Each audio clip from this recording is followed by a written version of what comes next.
All right. What's up, everybody? I am here with Dr. Nathan Hawkins, and we are surprisingly not going to talk about meta ethics today. We're going to talk about free will. And I think neither of us we didn't plot out a course here. So we're just going to see what happens with this discussion. And I think what will make this interesting is I think we're almost on opposite ends of the free will spectrum in terms of our perspective on the matter.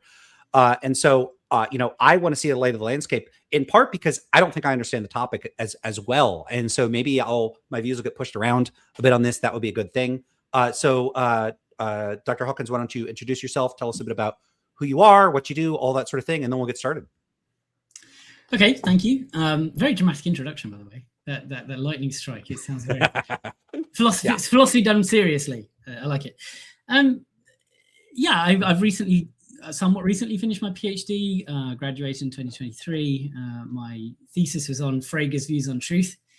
And I gravitated toward that because it just seemed like so many of the kinds of questions that I was interested in kind of needed to, first of all, figure out what the nature of truth was. Because if you assume certain things about the nature of truth, it seemed to railroad you into a particular methodology and how you should answer those questions. And go into more details about that if you like. But yeah, basically my interests in philosophy have always been on the big questions. What's the nature of reality? Do we have free will is relevant to that, although that's something I've been looking at more recently. Those sorts of things. And I think I was drawn to those really because before studying philosophy, I am a Christian, I have a faith, and for me it tackles, again, those big questions. But I wanted to do without coming at things from a scriptural point of view or with a certain list of doctrines you felt you had to defend. And secondly, also, I wanted to be able to think about these things as a different linguistic tool set and a different kind of way of trying to make sense of these things. And it certainly massively changed the way I think about most things since I've done philosophy, which I think is a sign of philosophy being done well. Hopefully it is. My main thesis was on Frege's views on truth. I became very interested, and I still am very interested in how much, in particular in the West, we were just sort of trying to rethink everything in the 19th century onwards, particularly in that 19th century period when it seems as though our relatively cozy religious way of understanding who we are, what the world is, what our place in the world is like, it's just really starting to come undone. With the new sciences like psychology beginning to emerge at the end of the 19th century as well, something you know a lot about. That's starting to say, maybe we aren't these rational creatures. Maybe we are driven by a whole lot of other forces as well. Evolutionary theory is, again, suggesting that we were kind of creatures having risen from death, destruction, and chaos rather than sort of divine beings that had fallen from some perfect state. I mean, just everything, every way in which we were trying to make sense of the world got changed in the 19th century. And philosophy was a part of that. So Frege was, in the 19th century, trying to rethink the nature of logic, the nature of truth, the nature of reason and how we know things, in particular, how that looked in the mathematical sphere. But then there were others as well. There was a kind of an import of German idealism in Britain at the time that was being advanced by the British idealist school. When I started to look at them, I thought, this is really, really interesting. I think this is a way to try to take the new sciences seriously, but maybe not give up on everything that I think is good and helpful about a religious worldview as well. And the debate centered around things like the nature of truth, the nature of knowledge, and the nature of reality. So I'm still stuck on there. I don't know if I'll ever move on. My questions are on that level of what is the nature of truth? What is the nature of reality? I am interested in meta-ethical questions as well. I just haven't had the time to really give myself to them in the way you have. But yeah, I think my leanings would be towards some kind of higher morality as well. That's not merely just what we decide. But yeah, I suppose that's probably enough for an introduction anyway. Yeah, no, that's awesome. Because, one thing that concerns me is often I feel like when people end up having discussions about free will or some other topic, so much of the differences between their views are like at the extremities couldn't really be reconciled without peeling back the layers of the more foundational views, their meta-philosophical framework, the worldview, everything that's grounding the approach that they're taking to addressing these questions in the first place. Like, for instance, different perspectives on truth do, I think, constrain the methodologies that you employ. I don't know if I had already mentioned this, but I take a classical pragmatist view of truth. And so I don't know how we could have a productive discussion on some factor downstream of that.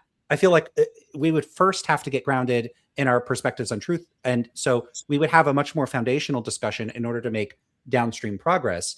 And, so there's that. And then also, I really like framing this in terms of the historical landscape of how these things emerge. So, the 19th century, there's these revolutionary upheavals in scientific changes that shake up the religious view that had gone relatively without that level of challenge or threat to the worldview that people had. And, I was going to say, if you didn't mention evolution, I was going to mention it.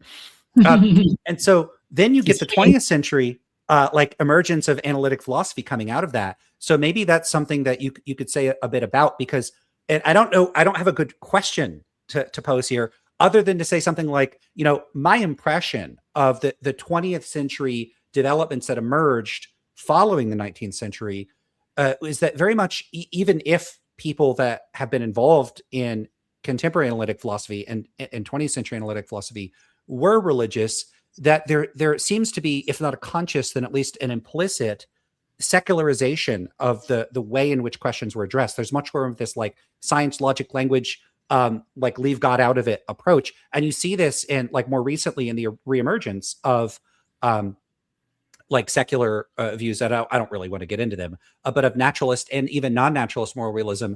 Most of the proponents in the literature are very consciously like saying, look, you don't need religion for this, even if they're Christians. And so maybe there's something you could say about that, about the relation between religion and the more recent developments within Western philosophy, which have they diverged so much that now you have to sort of like rebuild those links, or like what is going on there? What is the relation as you see it between the last couple centuries of Western philosophy and its relationship to religion, and how does that shape how you think about these things? Okay, yeah, big question. I don't think I've said anything along these lines before on YouTube, so there you go. There's a bit of a scoop for you, Lance, if that is a scoop. I think that what seems to happen with the emergence of analytic philosophy was people are looking for answers in language. There was a rejection of the more speculative side in philosophy and metaphysics, and with it theology. Obviously the logical positivist movement was one that, well, at least the simple version that you get taught anyway is that they were sort of applying this strict verificationist principle. So if something can't be verified, then it's meaningless. And really what a lot of that was is trying to make philosophy more like science, have a particular method, a particular way of doing things, have a way to settle questions, build your best theory of the world, and read off from that what the world is like, and that sort of thing. Now, I think the problem is that the way religion is done within analytic philosophy is done that same kind of way. So, for example, if you look at, say, someone like William Lane Craig, he's going to be putting forward arguments like, the Kalam obviously is a classic one. Everything that has a beginning has a cause. The universe has a beginning. Therefore, the universe must have a cause. That cause must be outside the universe. So that sounds like some kind of transcendent cause. Now, what that kind of argument is trying to do is to say that if you want to have a kind of a sufficient, robust theory of the world, then you need to include this entity God in the mix to make your theory work. And so on that basis, you should believe that God exists. It might be the same sort of way that people might do ontology in other ways. Does dark matter exist? Well, it's going to depend on whether you really need dark matter to make your gravitational equations work out in physics and this sort of thing. And I don't think that's the way to to do religious thinking or anything of that sort. for several reasons. I mean, I think that, I mean, for example, take the Kalam.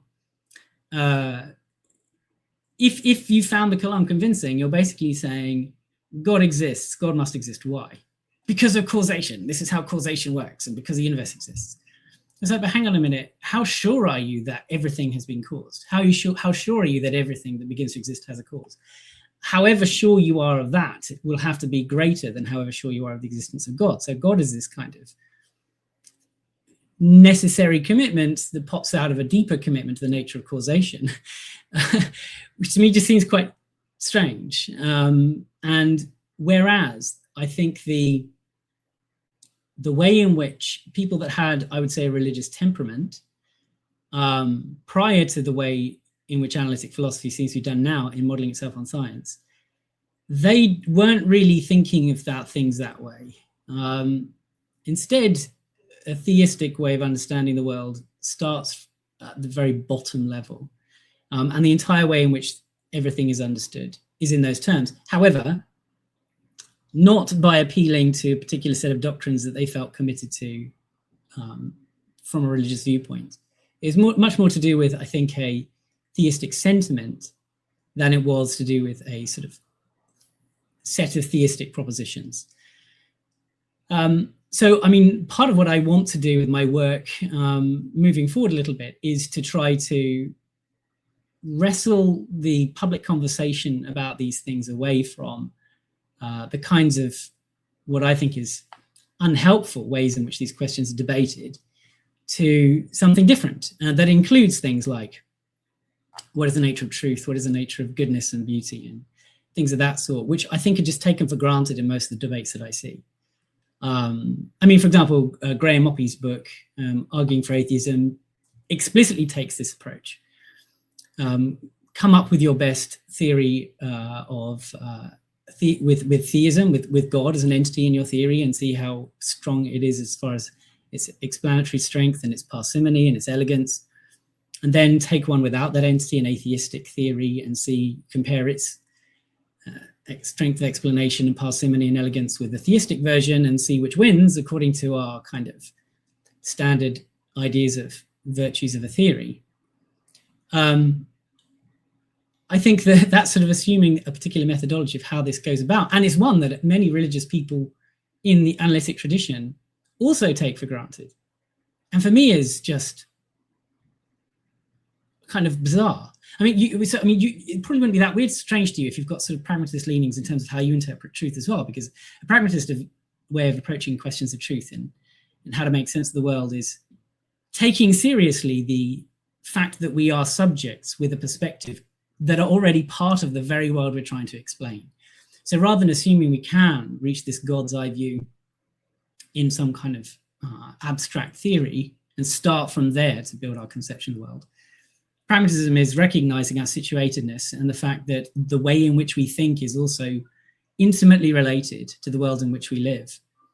And so basing notions of truth on things that are far more kind of agent-centric, like usefulness and satisfaction and so on. I think that is, I'm actually quite excited at what seems to me a return to a sort of more pragmatist way of doing metaphysics, because I think it isn't too dissimilar from the sort of idealist way of doing it. But I think maybe pragmatism has the advantage in that it doesn't have a slight theistic whiff that idealism can do sometimes. And so it seems to make it a little bit more respectable in some quarters. Yeah, although it does appear consistent with it. I sometimes I think, because I talk about being a pragmatist on occasion, but I don't say things much, like I don't talk about that perspective much. I end up arguing for moral anti-realism or other sorts of positions. People may have the impression that pragmatism, or at least I take pragmatism to be very bound up in the specific views that I end up adopting. And that's not at all the case. Pragmatism very much, I think your way of framing it was excellent. Yeah, like by the, I like the Neurath's boat type of account, where by the time I'm starting to reason about things, and this is why I sometimes find it strange when philosophers say, like, well, we have to start with intuition. Well, I already started a while ago. So maybe I'm going to keep using them or not, but I've already started. And so the ship's already at sea. We're already out there. And we've already got to work with where we're at. And that does concern me though, because, like from a pragmatist perspective, it's not that big of a deal if I end up with one set of views and you end up with another, but it can create dialogue problems or coordination problems if we find ourselves in a world where people have radically different and seemingly irreconcilable worldviews that come into conflict with one another.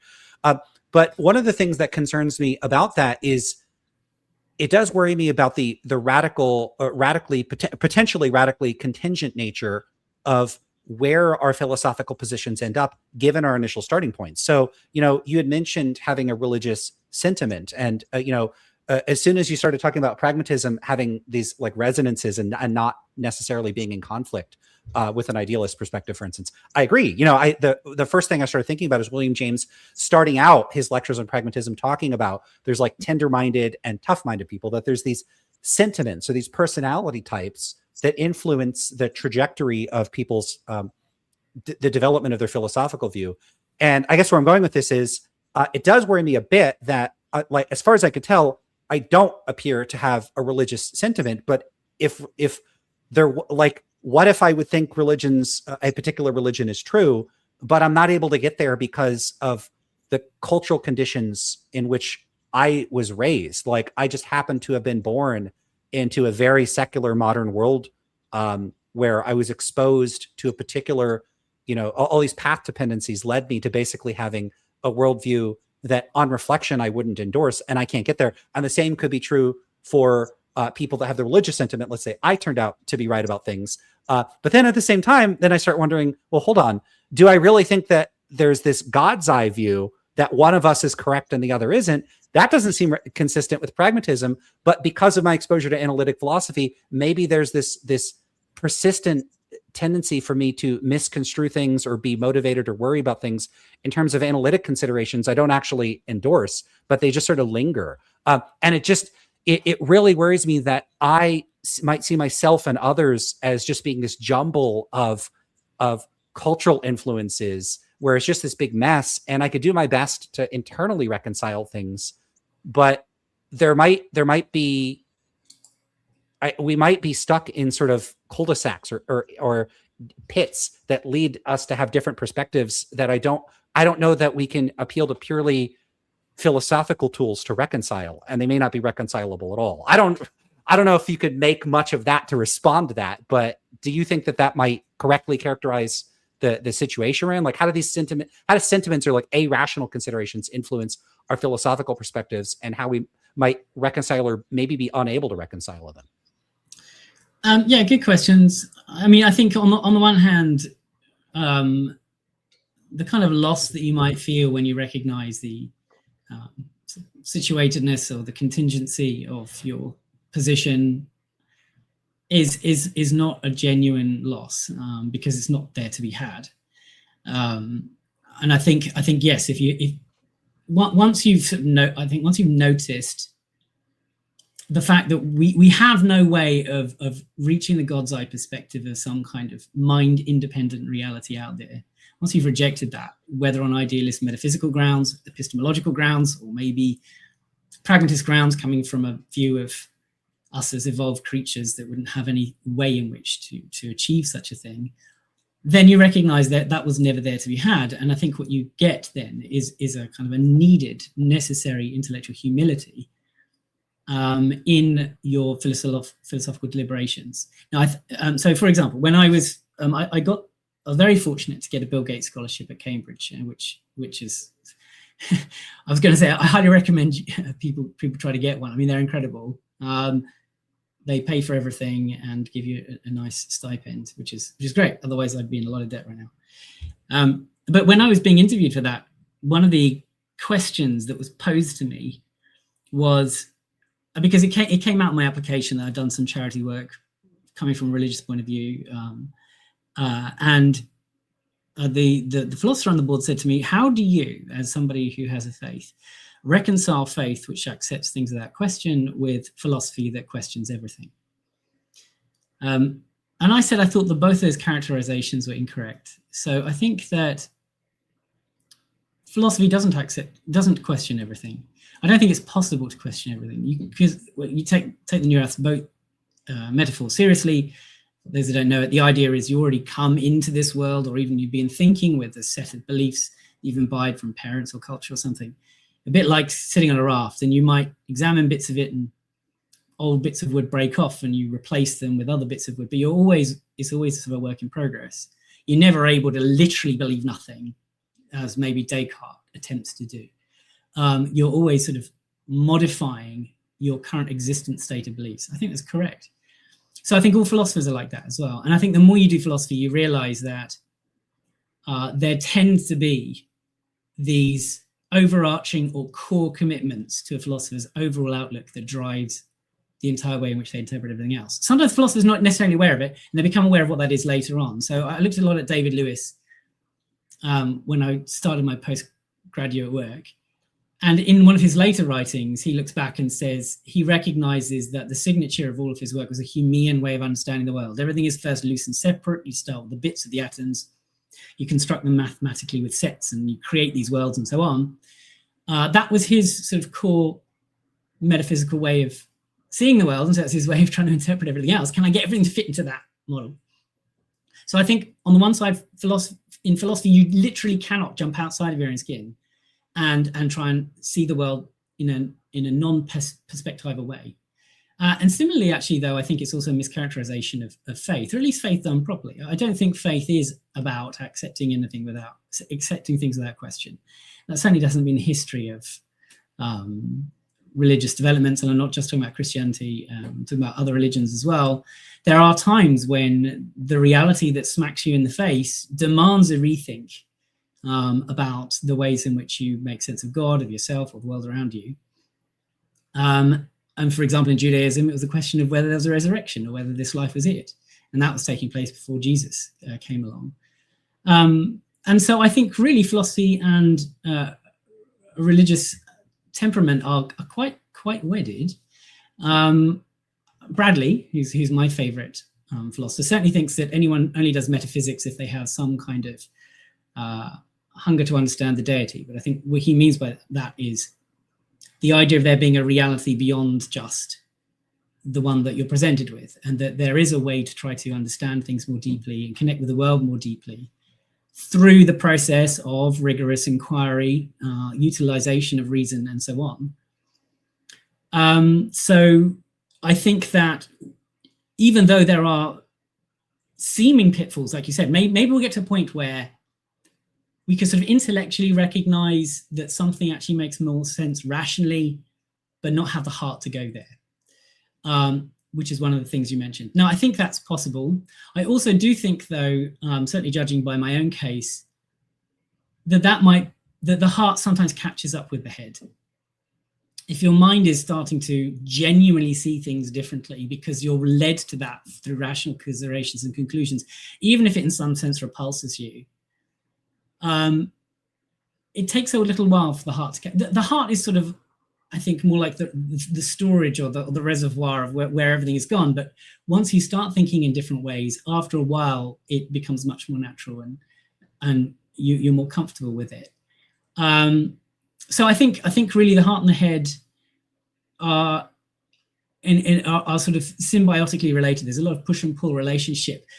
Of course, we already have these deep-seated commitments. We know not where they've come from in terms of how we try to then think about the world. But then as our thoughts lead in new directions, that feeds back into, I think, our deepest, corest commitments about the world.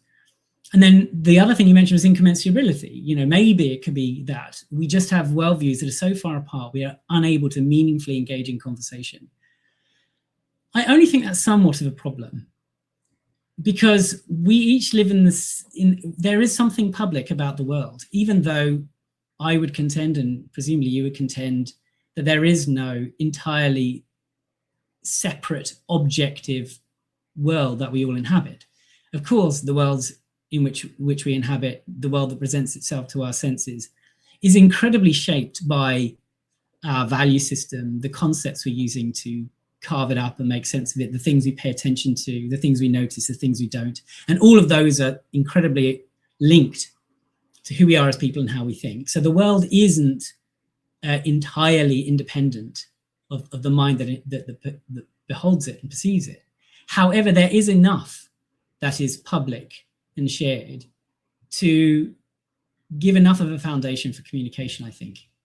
Certainly, I don't see that threat with, say, someone like you or I that come from a kind of a Western, similar history kind of culture. Perhaps you could find some tribe deep in a jungle somewhere that really sees the world so incredibly differently that it's very hard to communicate. Yeah, there might very well be societies like that.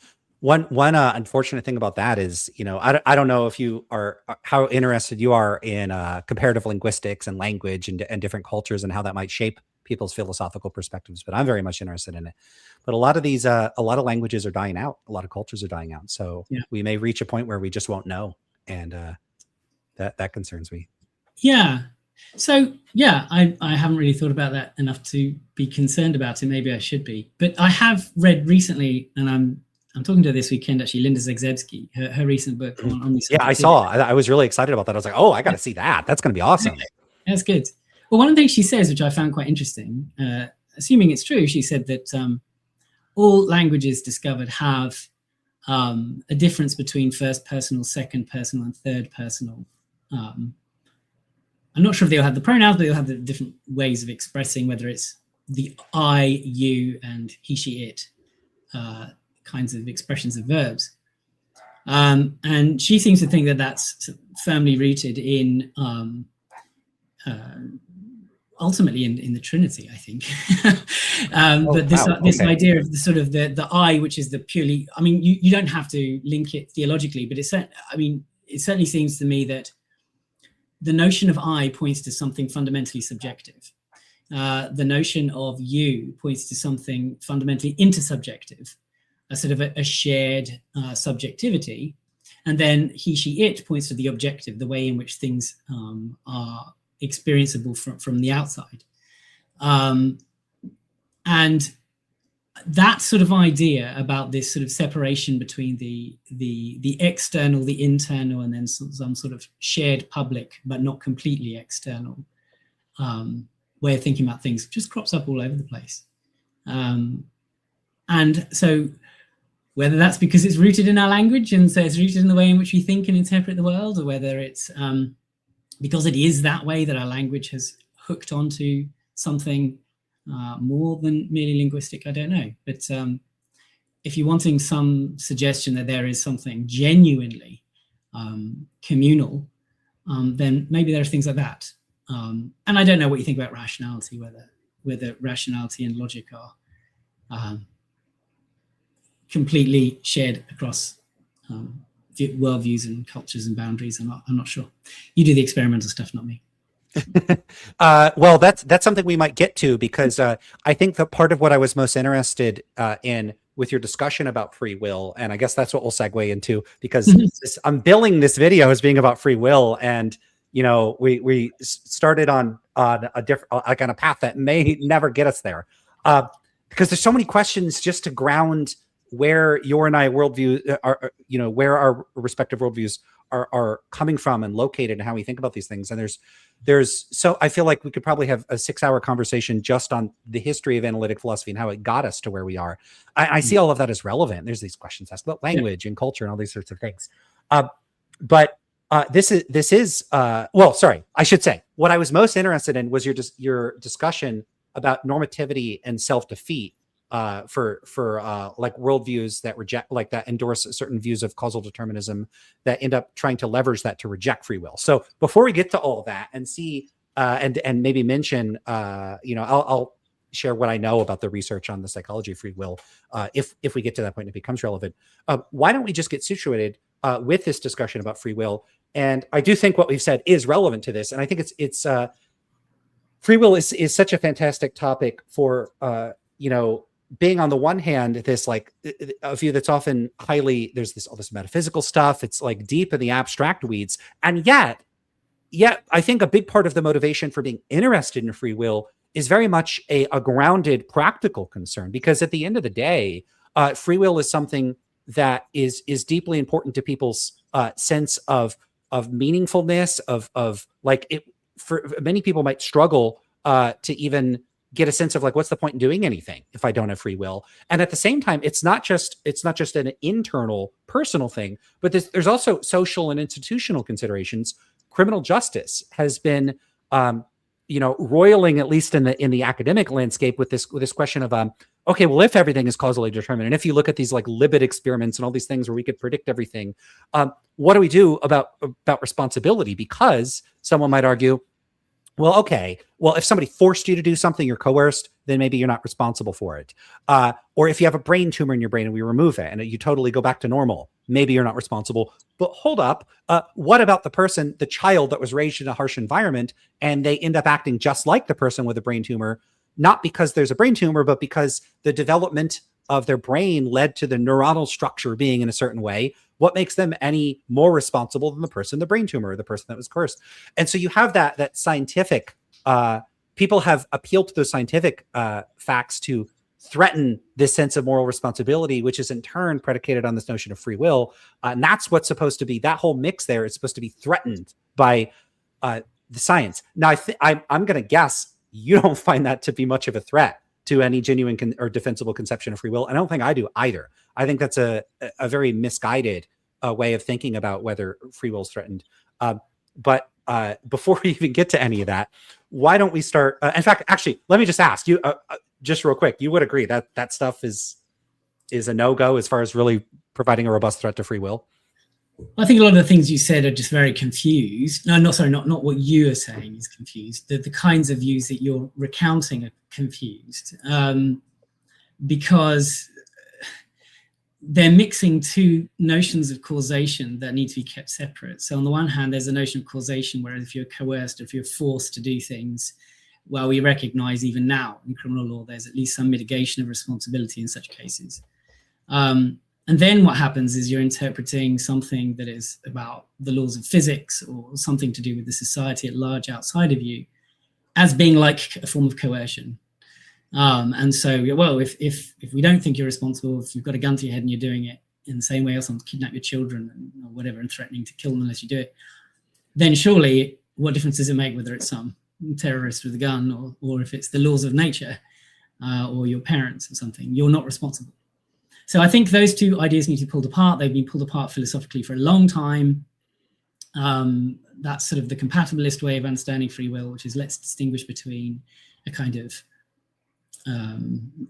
causation as interpreted through science and causation as understood in terms of agent to agent influence. So I think that's the first thing with a lot of the things that you said. I think there's just conceptual errors with a lot of that. We can go into that a bit more. Okay. So to get into those, as far as the science goes, well, the science stuff you mentioned, like the Libet experiments and stuff in neuroscience. I mean, I've had a couple of conversations about this stuff more recently. People can have a look at that. But no, I think that things like the Libet experiment have been just popularized as something they're not. There certainly is no way to know what somebody's going to do by looking at their brain. And in fact, if people look at the work of Peter C., they'll see that the Libet experiments were badly set up, badly interpreted, and then extrapolated to conclusions that are nowhere near warrantable. So I suppose as philosophers, we've got to be careful ourselves not to either ignore the science and move away with the science, pretend it doesn't count, doesn't matter, because it does, nor to be entirely in hoc to it and assume that nothing of it can be questioned. I think what philosophers can and should do is take a clearer look at the science, because scientists are great at doing the science, not always the best at interpreting it, especially interpreting it as far as it addresses how we should live. And so, yeah, for people just listening who don't have the advantages that we have, Lance, I'd just say, don't let someone on a white lab coat bully you into abandoning things that you think are very important and you're holding very close to you. Free will being one of them. Yeah.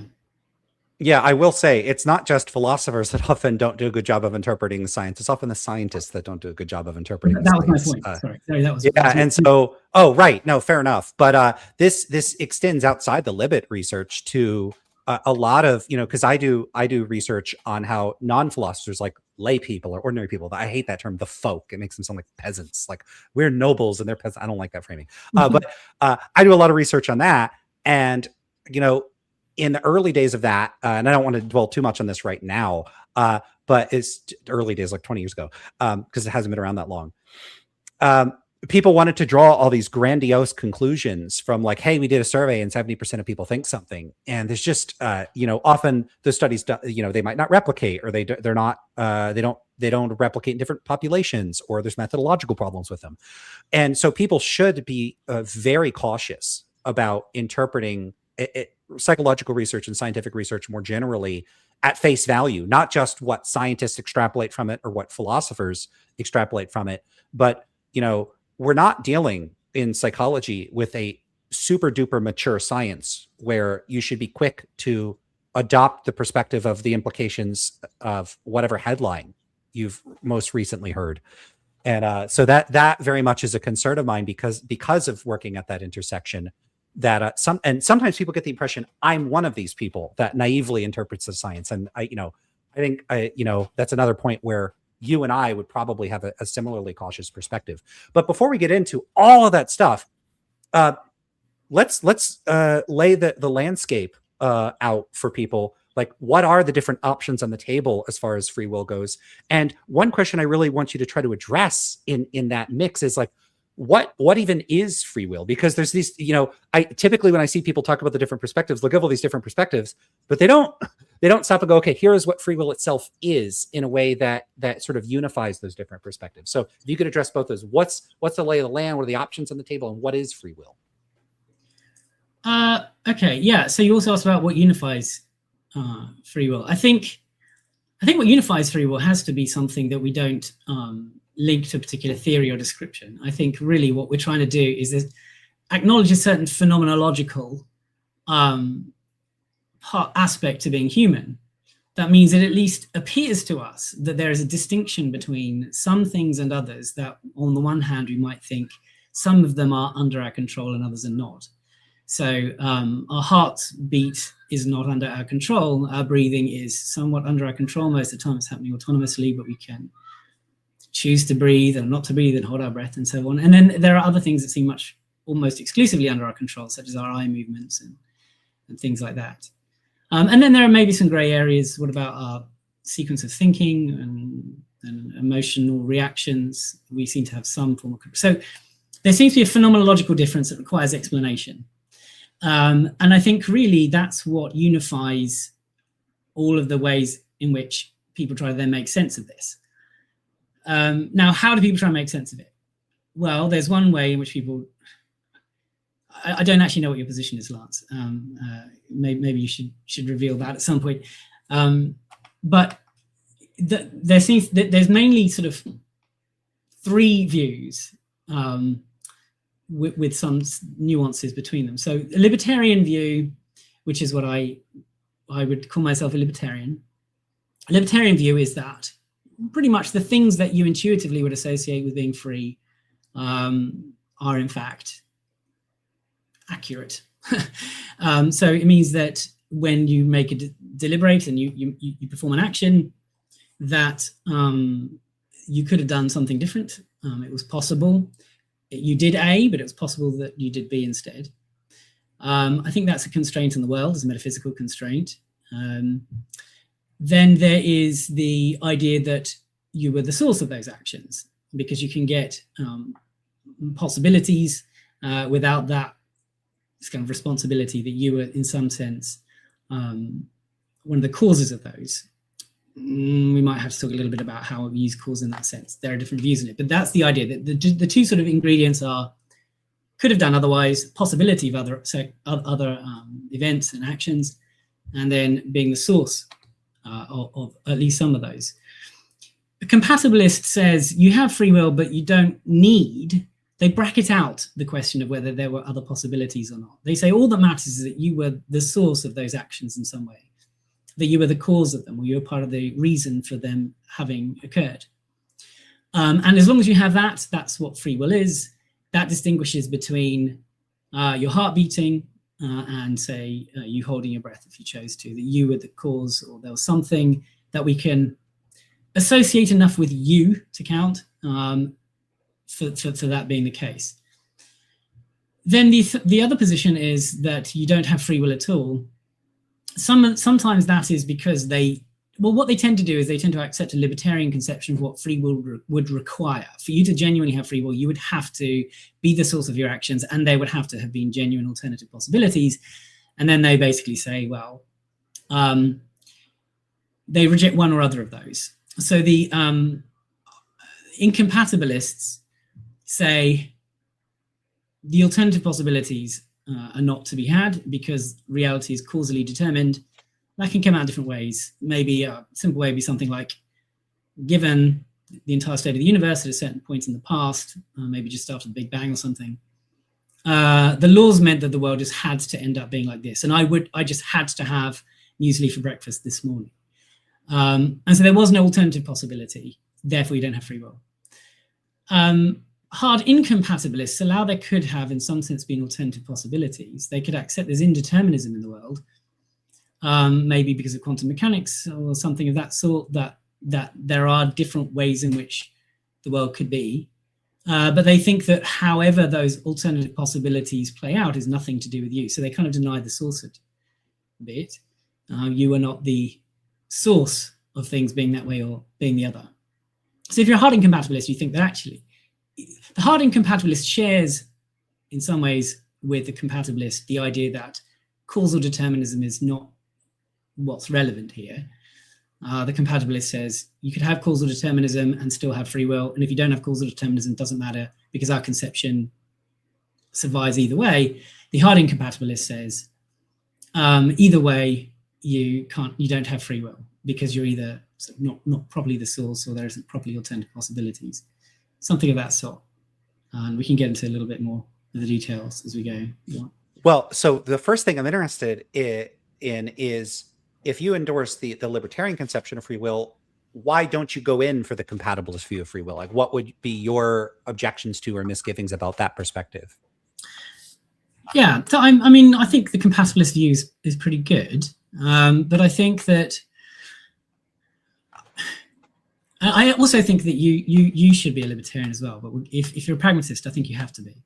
But we can get onto that a bit later. I don't know what your view is on free will. You still haven't told me. But okay, so the compatibilist says that as long as you are the source, then you have free will. You are morally responsible, and so on. So classic examples of this include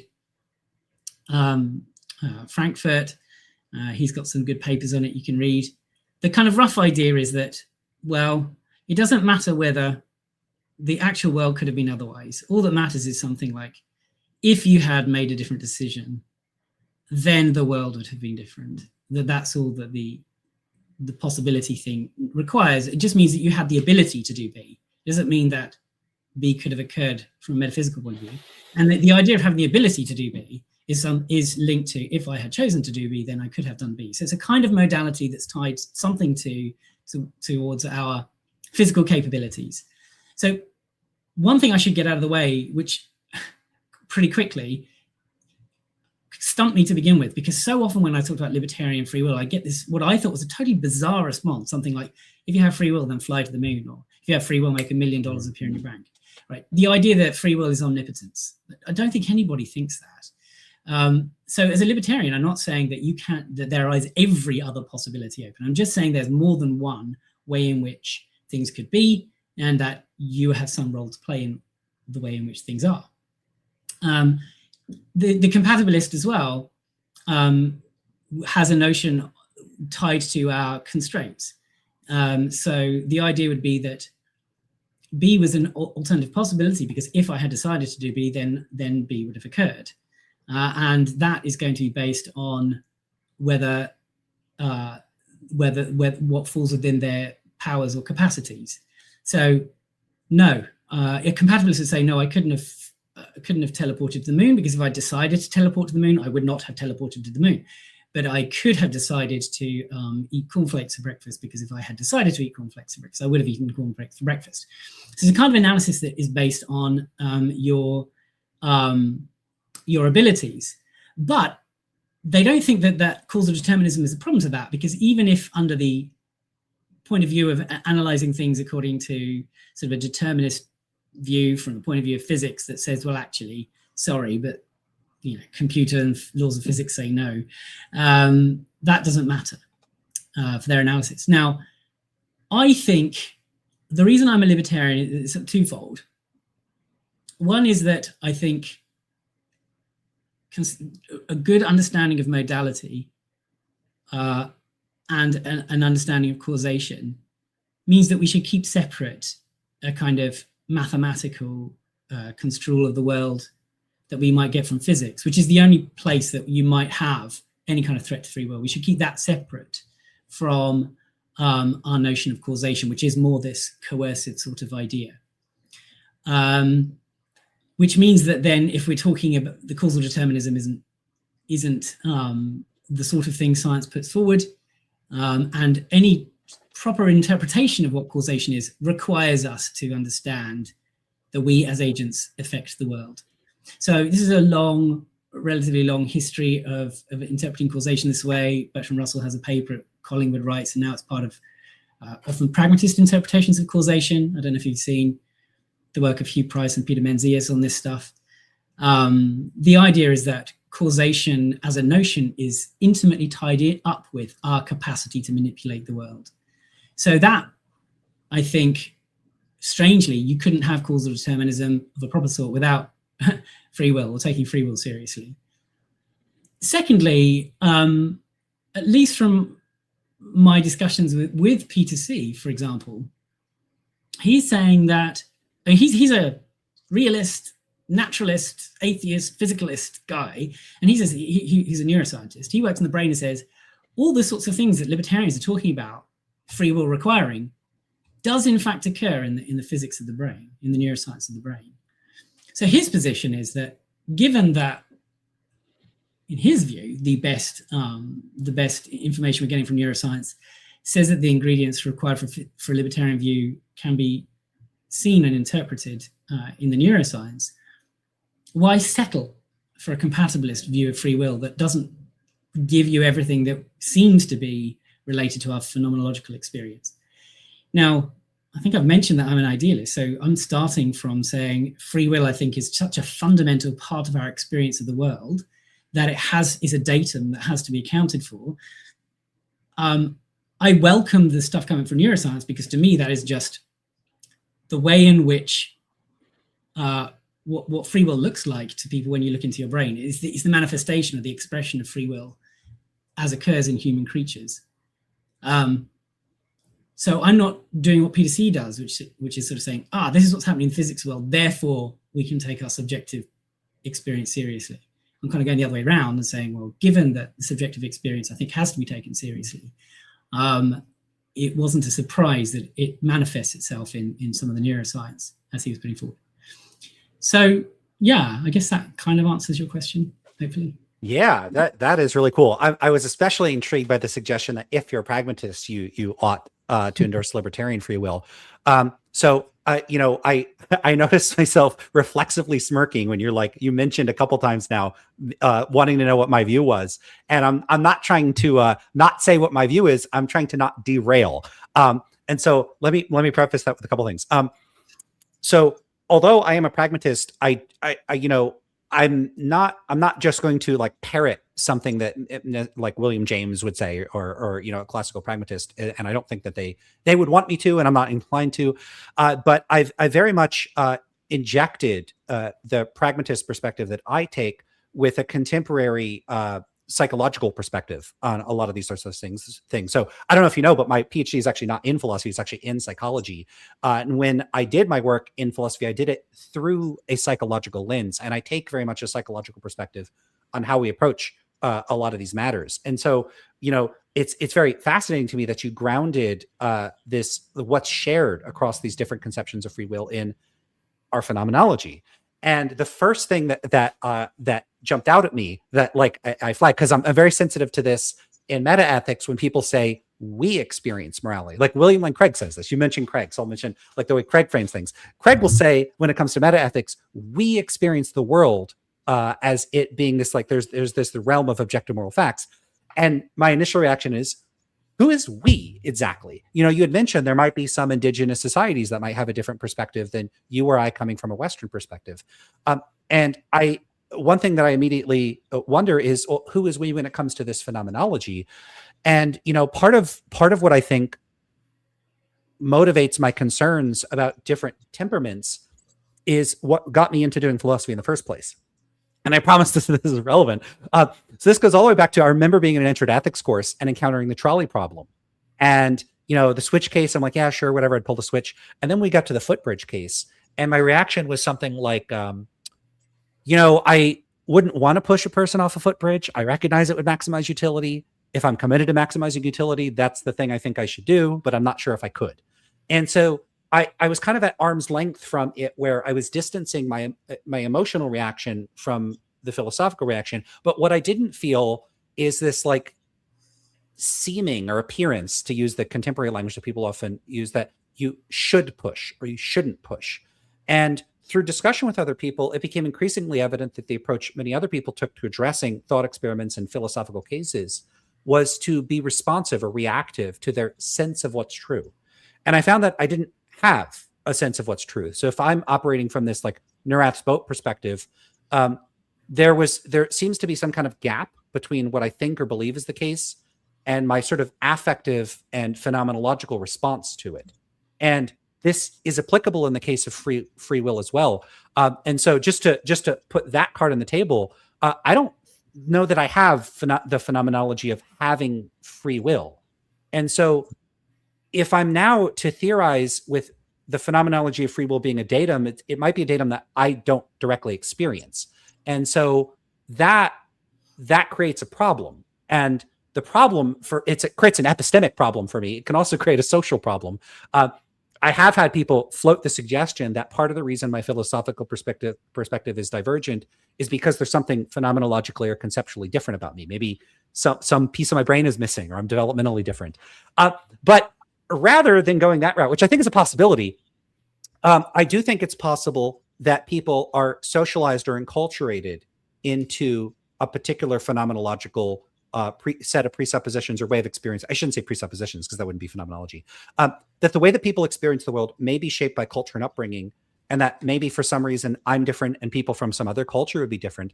And I don't know that I would show up to an indigenous society that doesn't share the phenomenology of people in Western society, and they don't report having free will. And then we say to them, you're wrong. Like there's something wrong with you, because they could make a similar case. Maybe it's something wrong with you. So that's I guess where I want to start, which is this phenomenology. Maybe I have the phenomenology, but don't recognize it as such, or maybe I don't. And, you know, I don't know how to proceed if I don't have the phenomenology. I think that creates some difficulty. So I'll stop there. How do we address that phenomenological issue? So I think, at the end I said something about free will being a datum that requires explanation. But really, I think that's really me trying to get sort of shorthand for what I said at the beginning of my response, which is that I think this would even be the case for you, you experience a phenomenological difference between your heart beating and your breath and your eye movements. So that's what I mean by the shared phenomenological distinction that requires explanation. Now that should be, so the phenomenology of it is before the kind of theory gets overlaid and saying, that's free will. Okay, so there is a difference between how we experience what we at least take to be somewhat under our control or something volitional or voluntary, and what we don't take to be volitional and voluntary. Well, I certainly have that phenomenology. Okay, all right. So that's like I can move my arm and I can't move the wall over there. Right, and you can't stop your heart beating. And so it's not only just things that are in your external environment, there's also aspects of your own physiology and so on that you don't have control over.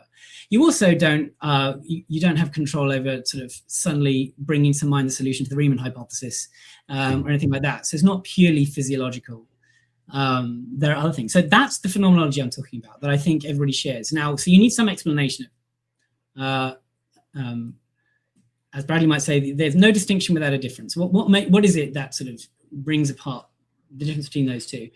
Now, yeah, by the end, when I discussed what I take it to be, I think that notion of that which is voluntary or volitional and that which is not requires explanation. As I said, if it turns out that a full-blooded libertarian view is not to be had, I think I'd settle for compatibilism, because I think compatibilism gives you a kind of moral responsibility, which I think is vital.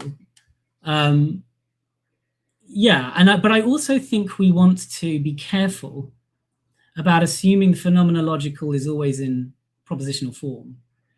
Hopefully this isn't too much of a sidetrack, but my parents got divorced when I was pretty young, and I didn't really have anything to do with my dad for a while. And I had experienced certain things in the breakup, and I'm sure I had, in my little child way, made some sense of it. But most of the way of understanding what had happened came from my mother. She was the one that I connected with. So I'd had an experience, and then I'd had a way of interpreting that experience that was somewhat mine, but also collective. Then as an adult, I reconnected with my father, and he started to tell me a bit about what happened, and he gave me a very, very different way of interpreting what had happened. And particularly by that stage, a lot of my memory of it wasn't that strong. And they had very, very different events. And what I found interesting was that in some way, what was the most important and the most relevant wasn't what actually occurred when, who said what first, did this happen before that? I'm not going into any details. But in fact, the ways in which those events had been interpreted and structured propositionally had massively shaped the kinds of people that my mother and father had become, and the ways in which they became very different people afterwards, and where their life went. So this is kind of getting back, funnily enough, to some of the early stuff that you talked about. I think that we don't come to this world as a blank, well, we may come to the world as a blank slate. We don't come to philosophy as a blank slate. We come not only with a raft of views and beliefs that we tinker and adjust rationally and try and see what coheres and what doesn't.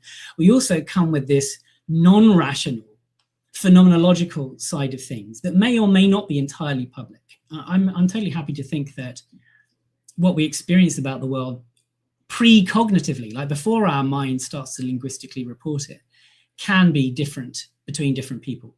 In fact, I think that's almost certain. I mean, like an optimist and a pessimist, I think, experience the world in that fundamental way, in just very different ways. And even though you ask a pessimist, well, why are you so down? They'll have a reason, right? But they could be in exactly the same circumstance. Someone else is really happy. Why are you happy? And they'll have a reason too. I mean, it's really hot here. It's like 90-something Fahrenheit, as I'd mentioned to you before. And some people are loving it. Some people are moaning. Most people are moaning, it's Britain. But, so I think that free will is something that has an aspect of phenomenology that is that I think comes out, that is entirely shared. But how that is interpreted can be culturally contingent, socially contingent, and things like that. I don't think you're going to find any cultures or even individuals, unless those individuals genuinely have some sort of like pathology where they don't experience any type of agency, and they can't. Yeah. I mean, you think about what that would look like if a person could not discriminate between the voluntary actions of their body, like moving their arms around or eating food or something, from like the events occurring around them that are not that. That person would need help. Like they wouldn't be able to function. So I don't think you're going to find cultures of entire populations like that. You might have individuals that need a lot of help. So if that's the only phenomenology we're talking about, I'm going to start to worry about, like, is that free will phenomenology? Like, what part of what motivates me? And I remember when I talked to Don Loeb, he said he's a moral anti-realist as well. That, some people have like a preference for like desert landscapes, and this is a metaphor for. Oh, is it? Okay, so he got it from Quine. Great. For dispositionally, I don't want to add stuff if I don't have to. And that's another thing that Loeb said is like, okay, maybe there's some things we need to accept, but we should be embarrassed about it. I'm so disinclined to add things that I wouldn't even add them and be embarrassed about it. I'm just not going to accept them unless I have to. And so I look at this and I go, okay, so I've engaged in voluntary action. My initial reaction to that would be, okay, well, if I want to explain that, we got to do the psychology, we got to do the neuroscience. I don't know that there's like a philosophical problem or question that I need to answer by bringing in metaphysics or the issues of free will or notions of moral responsibility. Maybe there's a point where I would bring them in, but just looking at the phenomenology of the capacity to recognize and discriminate between voluntary action and involuntary action. And I would go further than that. I would say, I don't think it's illusory. That sounds kind of insane to me for someone to think that it might appear that I have control over my arm, but I don't have control over the wall, or the ability to just conceptualize solutions to mathematical paradoxes or something. No, that I do have voluntary control over my arm, and I don't have voluntary control over stuff over there. That's real. I grant that. So I do go beyond the basic phenomenology, but I don't know where free will enters the picture as like, okay, so now there's a thing I need to account for, which is this like free will thing. Because that seems like that could be accounted for the same way you might account for the function of the heart or the lungs. It's like, okay, so there's like a nervous system and there's like this system of motivation. There's like, you could bring in like questions of affect and goals and drives and like conditioning, and like there, like some behaviorist picture might do most of the work in accounting for that without ever having to usher in deeper philosophical questions. So maybe they're there, but I'm not recognizing them. So maybe you could help me with that. Well, I mean, first of all, as a philosopher, then when there is something that seems to require explanation, I'm going to try and explain it conceptually and try and understand what concepts are tied up with those felt differences between that which is sort of voluntarily controllable and that which is not.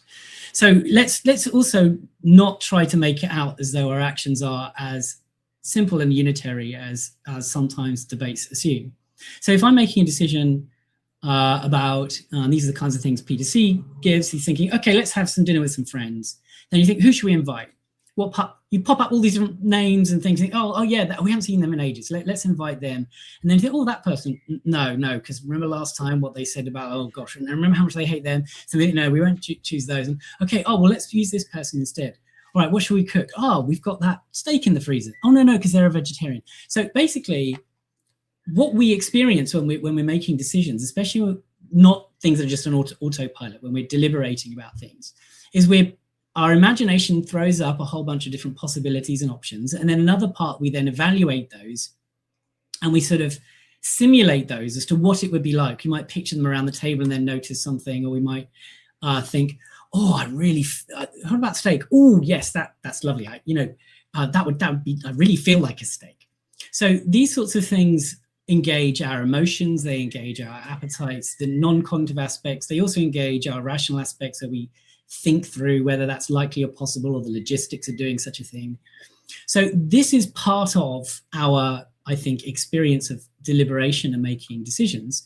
And it seems to involve possibilities that we then select amongst for particular reasons that we have for following on that line of thinking, that then end up in a particular action. So I think if we were trying to conceptually make sense of that, I think you are going to be led to, I think naturally, if you take that to be how things are, a libertarian conception of free will.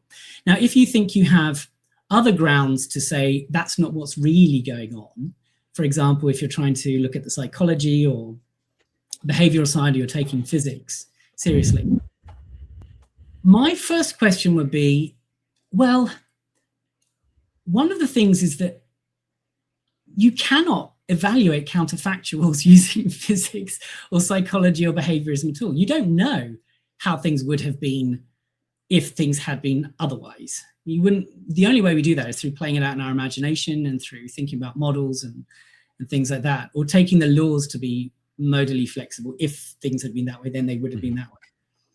And that, to me, is engaging exactly the same sort of thing that we do when we are deliberating on what would happen if we invited Mr. Jones instead of Mrs. Smith for dinner that night. So again, I just think those that reject free will, I think, sort of try to have their cake and eat it, because all the sort of notions they say you can't take seriously when we're looking at free will, they will use in all sorts of other places and areas. And as far as behaviorally and psychologically, you can't ever say no, there was no other alternative. So, for example, and this actually links to some of the things you're saying before. I haven't read Sapolsky's book, but I've heard him talk a couple of times. And he actually says that from a young boy, he didn't believe he had free will. He had this deep sort of intuition that I guess we're all just sort of dancing to our DNA or atoms or something. So, and then when he started to look at it, he found out he was right. And then, where was I going with this? But also then he will say things like, yeah, what you do is a product of your environment, of your upbringing, da, da, da, da, da.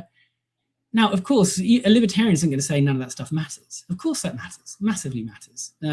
But as Leibniz would say, reasons incline, but they do not necessitate. These things are all factors and they have a certain influence, but that doesn't mean that there was no alternative possibility. So I think that we play a gradual role in shaping our characters, our nature, through all the small decisions we make each day that sort of nudge us in slightly different directions.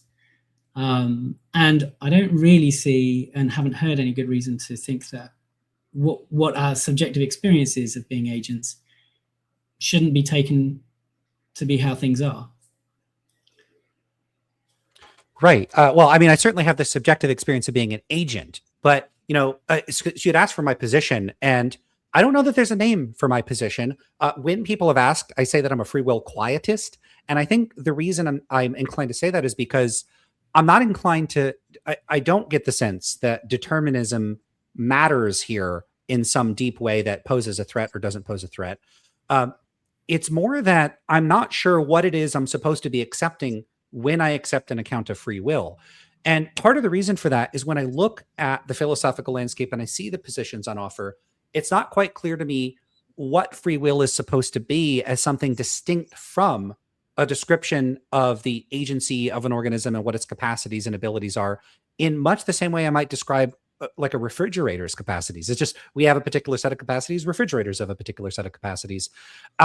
And maybe that's all there is to it, and free will is bound up in those capacities. But it's just not clear to me what it's supposed to be. But there does frequently seem to be this very deep concern about normative questions and the idea of moral responsibility. And that's where I am finding myself getting off the boat. And so, I see something like someone like Greg Caruso will say, like, basically that free will is that set of agential capacities that are needed for us to be held subject to a desert-based conception of moral responsibility. And the issue isn't so much that I don't think we have any particular set of agential capacities. I might just agree. Like, you'd say, here's the agential capacities people have, and I go, yep, I agree. Where I would get off the boat with that characterization is in saying I don't believe in desert-based moral responsibility. And that doesn't seem like it should require me to reject free will. But if free will is framed as the conditions necessary for that, that seems to imply that's a thing. And if I want to accept free will, I have to accept that. But I don't accept that. But then what about my concerns about agency are left untouched? So why wouldn't that mean I believe in free will and I just disagree with the characterization that it's like some important way connected to a desert-based conception of moral responsibility? So that's how I'm kind of looking at it, is that I'm looking at how the notion of free will is leveraged in particular dialectical contexts in philosophy, like its connection to moral responsibility. And I'm not comfortable with those views. But then I don't really have a problem with the agency side of things. Maybe that can help make sense of why I'm like, I don't even know where to situate myself in this conversation. Yeah. Okay. So I haven't really jumped into much the moral sides of things of free will. I've been more interested in the metaphysics. I'm happy to sort of spitball some ideas with you. You mentioned about capacities. My interpretation of what a capacity is would have to involve taking modality seriously. Presumably the capacity to do X means that if you decide to do X, you can do X, you would do X, something like that. And that seems to provide a form of modality, at least the compatibilist sort of idea. So I don't know if saying I don't need to talk about free will because I interpret it in terms of capacities. I mean, you might just be giving different language to the sorts of things I'm saying.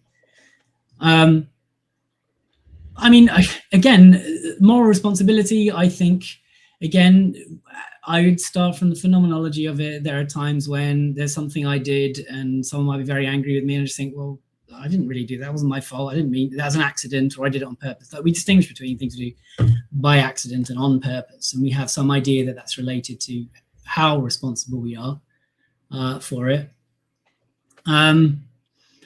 Does that require free will? I mean, it's obviously, I think, loosely connected with it. I don't know if I'd go as far as the person you mentioned. And I mean, I certainly wouldn't say that free will is defined as that required for certain kind of moral responsibility, because that just seems a way of sidestepping the metaphysical question to me.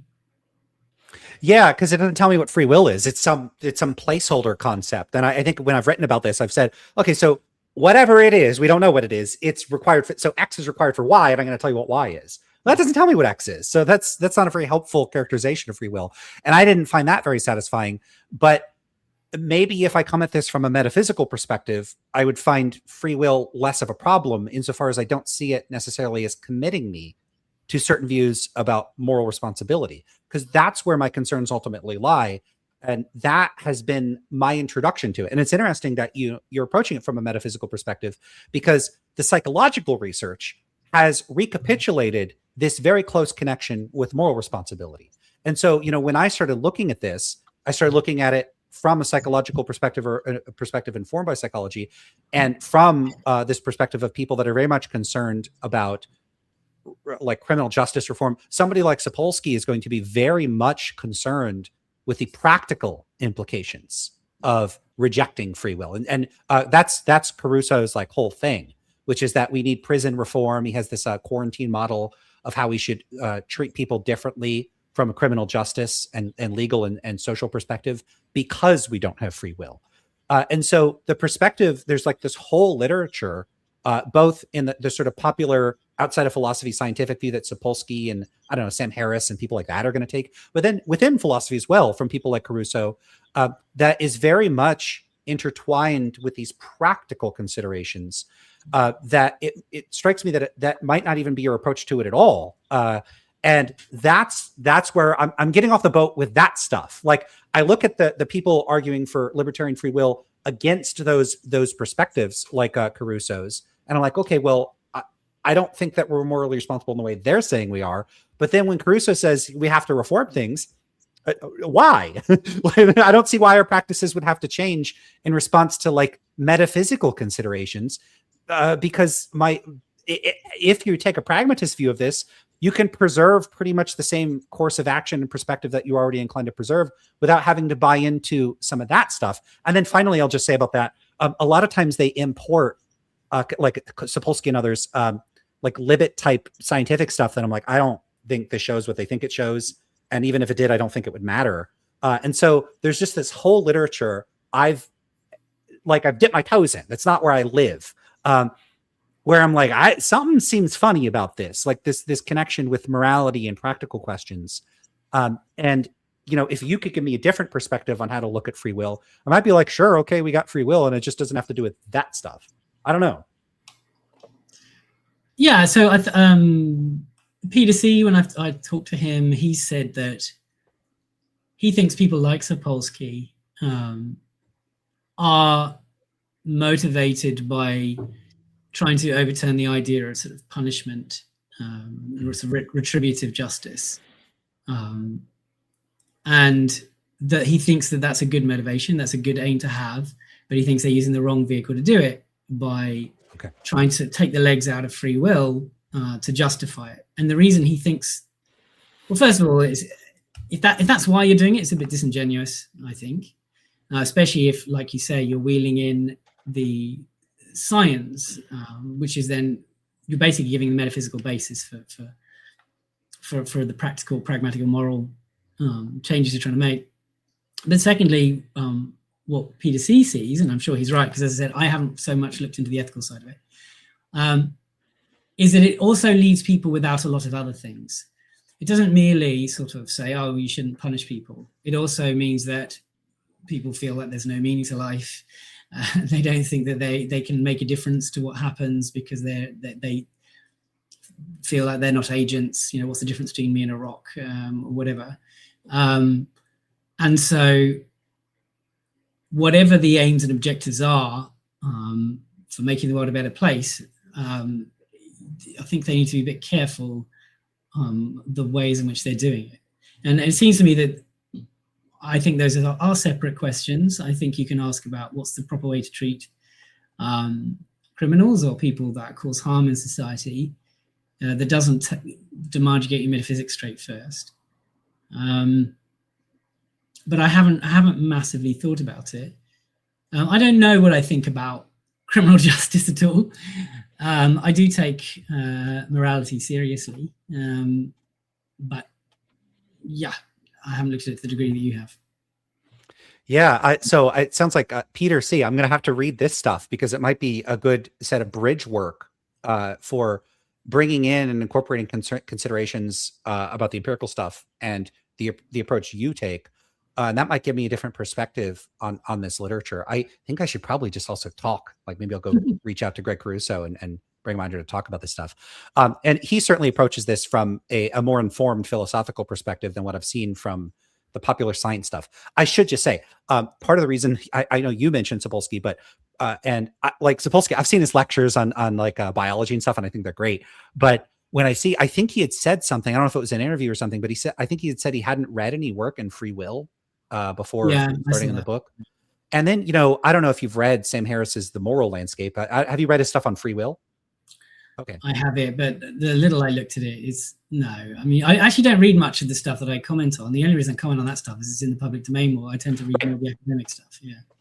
Well, yeah. And, I guess you have a YouTube channel too, but, I get people asking me about that stuff. So Sam Harris comes up, but, Sam Harris has this endnote. I think it's in the first chapter of his book in The Moral Landscape. The Moral Landscape is a work of meta-ethics. I mean, it looks like he's presenting a naturalist, realist framework there. And he has this endnote in the I believe it's in the first chapter, but in any case, it's pretty early references some remark early in the book where he says something along these lines. I haven't memorized the quote, but he says something like, hey, a lot of people told me to go read like the academic meta-ethics, but and he's making a joke about utilitarianism. He's like, I think that would maximize. He says something like, every time I see terms like emotivism or constructivism, it maximizes the amount of boredom in the universe.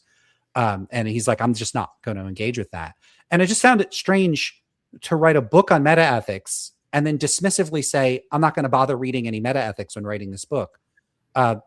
So, like what that's just bizarre. And so it's very hard for me to be motivated to engage with popular writing on free will or any other philosophical topic from people that strike me as like super dismissive towards it. Yeah, I don't think it's just bizarre. I think it's wrong. It's unconscionable to do that when you have that kind of level of influence and then to brazenly wear it as a badge about avoiding boredom. I think I think that sort of stuff is just, I mean, it's bad. I mean, you need to engage if you're going to. You need to engage with the thought that's gone before on those sorts of topics, and that's part of the reason why I haven't really looked at his stuff. But you pick up bits, and he said some things that about religion and Christianity that are so kind of purposefully deceptive. He couldn't possibly be that mistaken over it. That's meant that I find him quite difficult to take seriously. But I mean, so it is interesting that he's a moral realist. Yeah, I've heard him. I think I saw him debate or discuss with Alex O'Connor one time a bit about moral realism and Alex O'Connor's emotivism and so on. Yeah.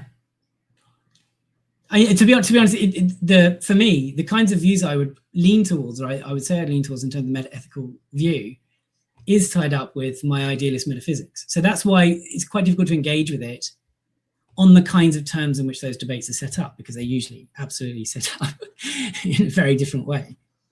So I would lean more sort of Aristotelian in terms of how I would interpret ethics. the British idealists that I like understand life and decision making and things in terms of the notion of self-realization and self-transformation and self-becoming. It's linked in with their monism that recognizes that is a process that doesn't merely occur on the individual level, but it occurs in groups and at multiple levels, from the individual plus then at the level of the family, then at the level of the community, and then the nation, and the history of the nation and the world, and so on. So they've got they're not individualistic. They're definitely not utilitarian in terms of consequentialist ethics. So the little I've seen sort of almost takes a lot of that stuff as read when these discussions are had. So I haven't yet done enough thinking of my own to get a good foot into that debate. Yeah, I have. So I guess there's a couple things that I want to address that kind of would move us in different directions. One is I'm not sure if I've articulated a clear enough response to even situate me within the free will landscape. I guess I'll address that first. Have I done so? And if not, do you want to try to like talk me through where I might be situated? Because you seem to think I should be a proponent of some libertarian conception of free will, but I just don't know where I'm at. Well, I said the reasons why I think if you have, and I actually pushed this with Joe Foley when I was sort of debating him a bit, very, very friendly debate, a bit like this, on the Premiere Unbelievable. So I sort of said a little bit cheekily that I would try and convince him to be a libertarian, which is not what you normally do in debate. You think about the audience, right? Mm-hmm. But really, I was arguing from pragmatist grounds onward. If you have a notion of truth that is either related to something like William James's usefulness, or some of the more recent ideas like operational coherence, ideas like that, where what is true is that which, when you put it to use, tends to lead to successful action. It coheres with the operations under which you're performing things, and that sort of stuff. Then I think that you cannot help but treat yourself pragmatically. You reason using your imagination. You pragmatically, you consider different options and look for what you think is most likely to lead to success, of what would be most useful in those circumstances. So you pragmatically behave as if those are options available to you, and as if you have decided to do one for reasons thus and so. And then if that is what truth is, then I think you at least get the idea of, it is true that you could have done otherwise, and it is true that you were the source of the action. So it's really just sort of trying to, it seems to me once the pragmatists have done away with the God's eye view, as though there is some sort of fact of the matter outside there about whether actuality is all there is, the only kind of notion of modality you have left has to be something to do with its usefulness to deploy in forms of reasoning, or in terms of its sort of coherence with activity. And pragmatism has to be rooted in activity. And so I think reflecting on activity in terms of the notions it is useful to deploy when thinking about activity, I think it would take you to a libertarian view. Interestingly, Joe Foley thought that he maybe would have to admit that he himself is an agent that could have done otherwise, but he wouldn't need to apply that to other people. So maybe because when he reasons from his first person perspective, what should I do? He has to take seriously the alternative options that he's considering, deliberating between, and the reasons for which it is. So he has to take seriously those as options in the process of deliberation. But when he's explaining the behavior of others or the choices of others, he doesn't need to do that. So he could be a compatibilist about everybody else and a libertarian about himself. But I thought I still chalk that up as a bit of a win.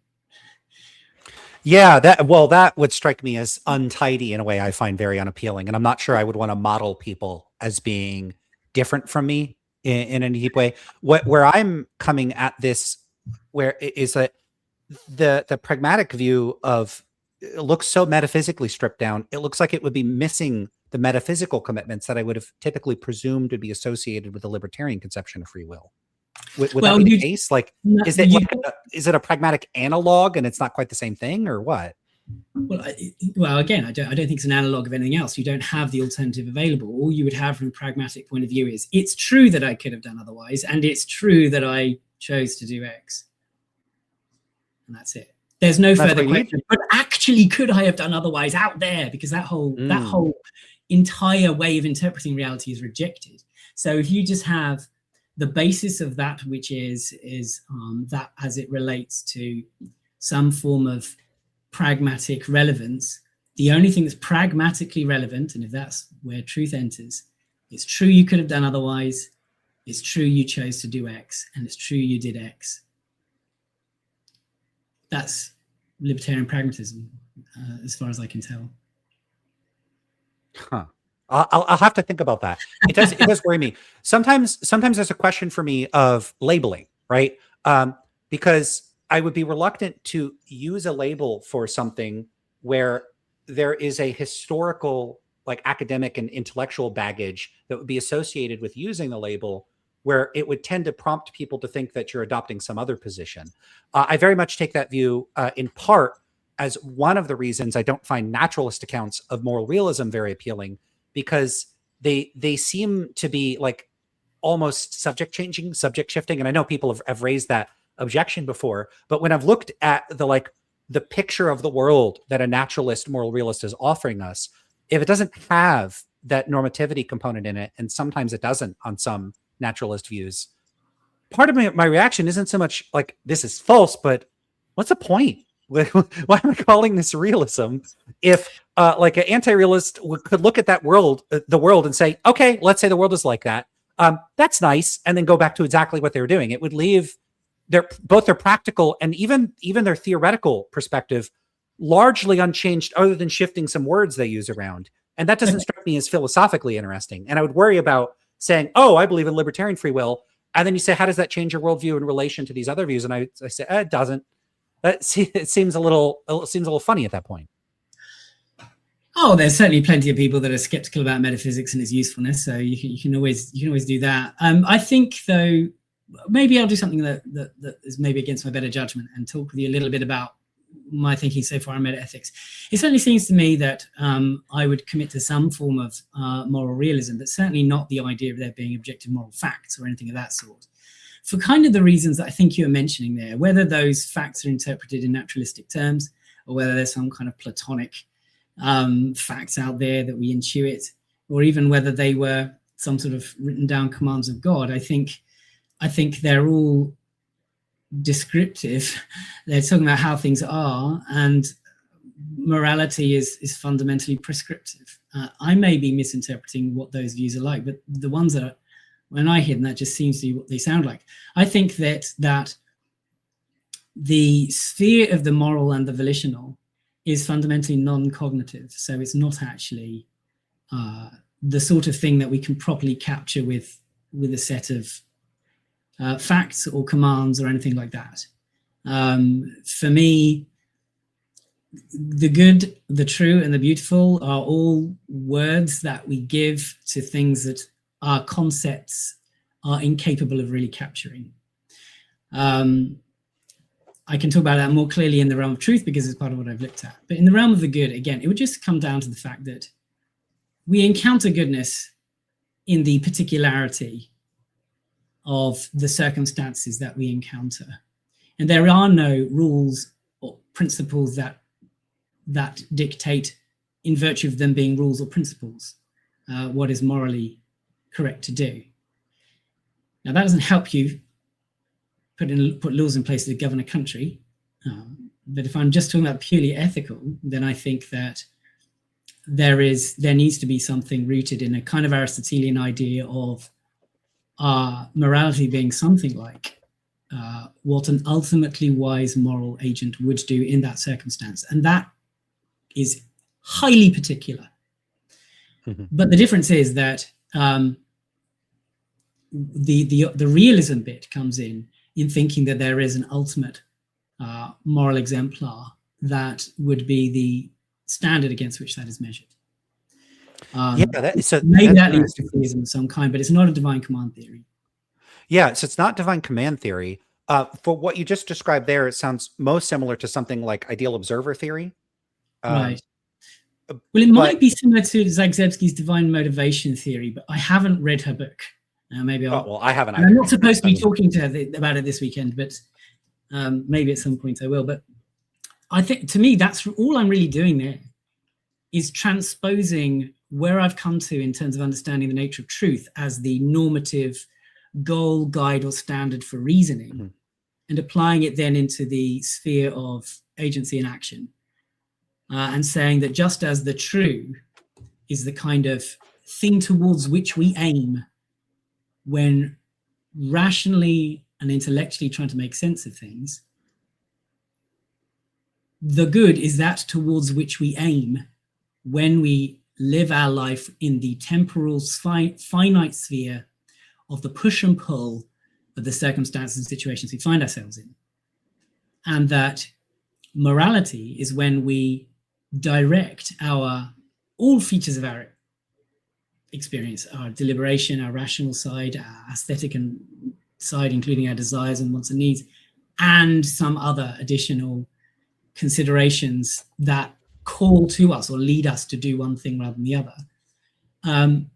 Trying to put theories, that's quite difficult, but I think that's where the messiness of the Aristotelian version, I think, is starting to hook onto something a bit.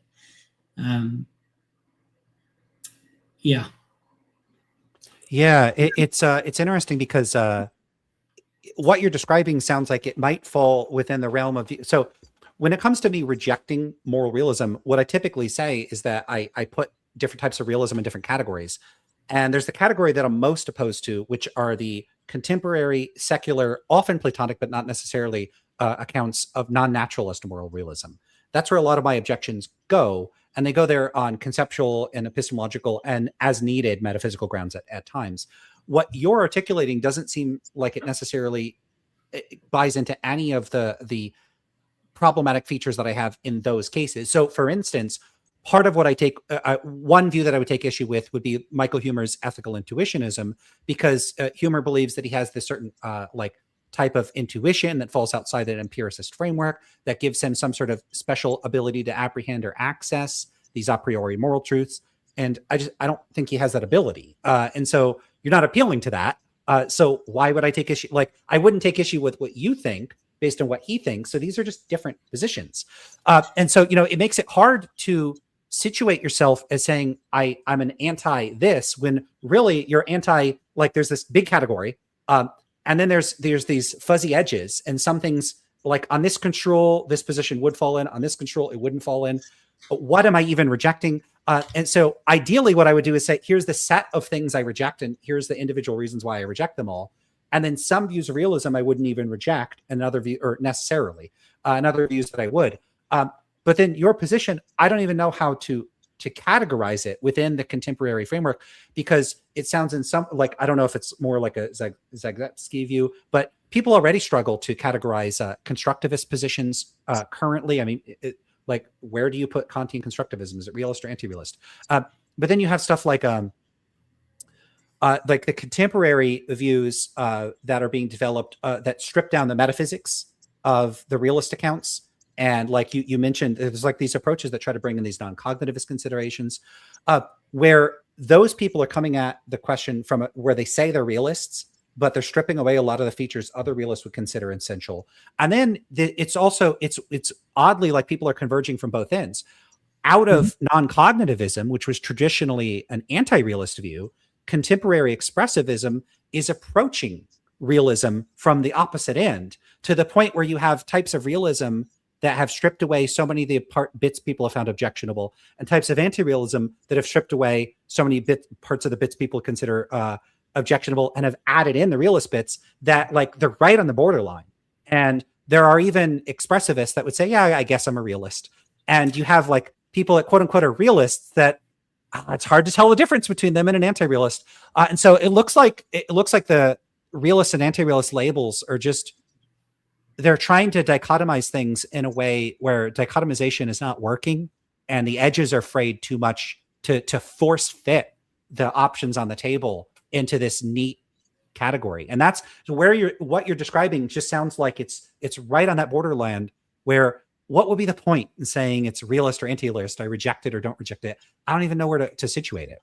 Right. Okay. Well, I mean, I think that sounds like good news to me, because it seems sort of similar to what seems to be happening in forms of realism and anti-realism in the metaphysical space, where, I mean, something like pragmatism is kind of trying to, again, sit in that zone, because what is useful or what makes your beliefs useful isn't up to you. I mean, you do something, the operational coherence view, for example, of Hasok Chang. The idea is that you have certain beliefs that you put into use in your activities, and if they tend to be successful, that's all that it is for them to be true. I mean, I don't endorse his view completely, but that is getting at the idea that, well, there's an element that's not up to you, which is how useful it was to believe that and put it into place, right? But it's not that the world, it's not linking some fact of things out there. The world, you act on ways linked to certain beliefs and the world answers back, but it answers back in the terms of the question that you posed to the world, right? That's kind of the way I sort of explain it. You have your ideas and the world reflects back to you how suitable those ideas are. Now that's, again, the pragmatist way of understanding things. Here's I'll tell you what I could potentially add to this borderline thing you're talking about. Here's the metaphysical reasons to think to explain why metaethics is going in that direction. So the biggest aha moment for me when reading Bradley was him accepting being drawn to the German idealism, but rejecting what he thought was Hegel's core principle. Hegel's core principle was the idea that the rational is the real and the real is the rational. And so the kind of ultimate nature of the absolute was the unfolding of the rational principle and so on. Bradley was British, and we're staunchly empiricist. we don't go in for the European pure rationalism stuff. So he was wanting to say, no, the real isn't the rational. There's far more to the way in which we encounter the world than the merely rational. There is also the way in which we feel the world, not only in terms of our sense experience, but also in terms of our emotions, in terms of our aesthetic engagement with the world, and also our value moral engagement with the world. And that all of this is on the ground floor of the way in which we encounter the world. So, for example, you can correct me on this if there are cultures out there that are very different. If I looked out the window and saw, a lady walking there or whatever, a person, and then another person stab them with a knife and steal their handbag or whatever, I don't merely see a piece of metal attached to a handle moving with a particular force and direction, going through some flesh, and then a piece of leather lifting up. And I don't experience the world in the raw, purely as objects moving around with forces and properties. I experience a murder, or I experience a mugging, so every way in which we experience the world is already value laden in at the ground floor before the intellect starts to kind of categorize and call it a murder or call it a mugging. There's that initial horror reaction or whatever. Same as when we walk in nature, we can experience the beauty of it and so on. So I think what I liked about the Bradleyan idealism view is to recognize that rationality is only one aspect of the reality that encounters us. So we shouldn't assume that the fundamental nature of the other aspects of our experience should be explicable purely in terms of a theory or a rational explanation. So what we're trying to do when we're doing metaphysics and we're trying to do philosophy is use the tools of reason to generate as much understanding as we can of the other aspects of our life. Fundamentally the aesthetic aspect of life encountered in art and pleasure and so on, and the moral. And of course, we're going to try and describe those linguistically, but recognize that we're always going to fall short a little bit in that, because we're trying to use reason to capture something that is ultimately outside or beyond and not merely rational. So if that's the case, you can have a moral realism then isn't one that is fundamentally committed to the idea of intellectual entities at all, of facts, of Platonic things in the realm of forms, or even natural facts about pleasure and dopamine levels in brains, or however you might try to naturalistically cash that out. But you would recognize there is a certain part of human experience that is normatively drawn in the process of and in the experience of acting in certain ways, and that we recognize that is not it's not entirely up to us. We recognize it as something to some degree transcendent. And I would say that same thing applies to truth. We don't get to make up what's true, but we also recognize that truth isn't entirely independent of the language that we speak, of the conceptual framework that we bring to it. But there are certain ways of thinking that help us understand the world and provide more coherence to our overall worldview, provide a more comprehensive outlook. And is that we're seeking in the process of reasoning? So for Bradley, truth is always a matter of degree.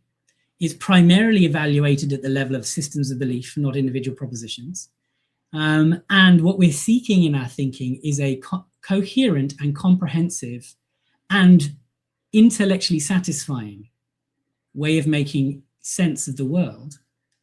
And we will try to make sense of moral life, but maybe, and this is where some humility comes in, maybe there are other ways of doing this that might be better. Maybe religious ritual or practice might be a good thing to do, or maybe just having a nice time with the family at dinner and participating in feasts or going for walks in nature. It could be a way of connecting with the world aesthetically. So it comes down to the idea of there are different kinds of knowledge.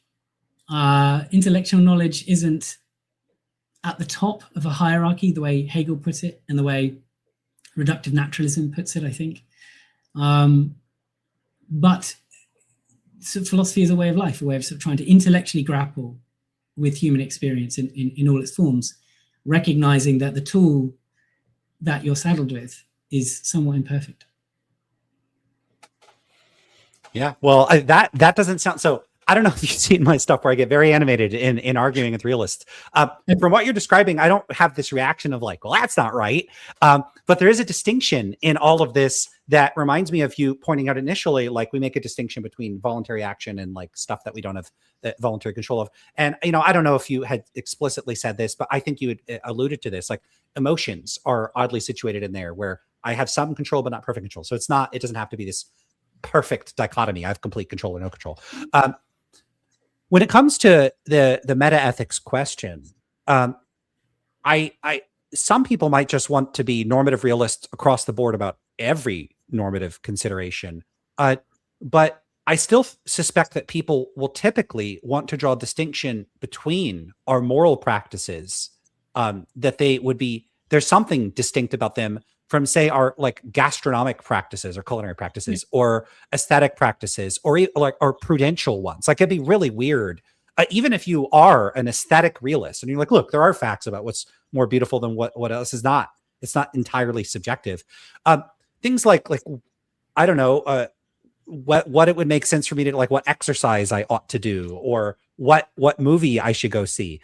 I think it would put a lot of strain even on the most I don't know, promiscuous normative realists to try to encompass all normativity within realism and within the scope of realism. And I think maybe some people would, but if they did, they would be giving up a distinction I would want to maintain. And I think a lot of moral realists would want to maintain, which is, come on, there's something different about morality and like what flavor of tea to get, like that we have to be able to make an important distinction between these where, someone doesn't go, no, you can't order that at the restaurant. That's objectively incorrect. I'm very sorry. There'd be something very strange about that. And so there's that. And I don't know if what you're articulating would blur over or not be able to sharply draw that distinction. But to the extent that there are realist accounts that do try to maintain a sharp division, they often involve appeals to entire epistemological frameworks or much broader metaphysical view than what you've expressed here.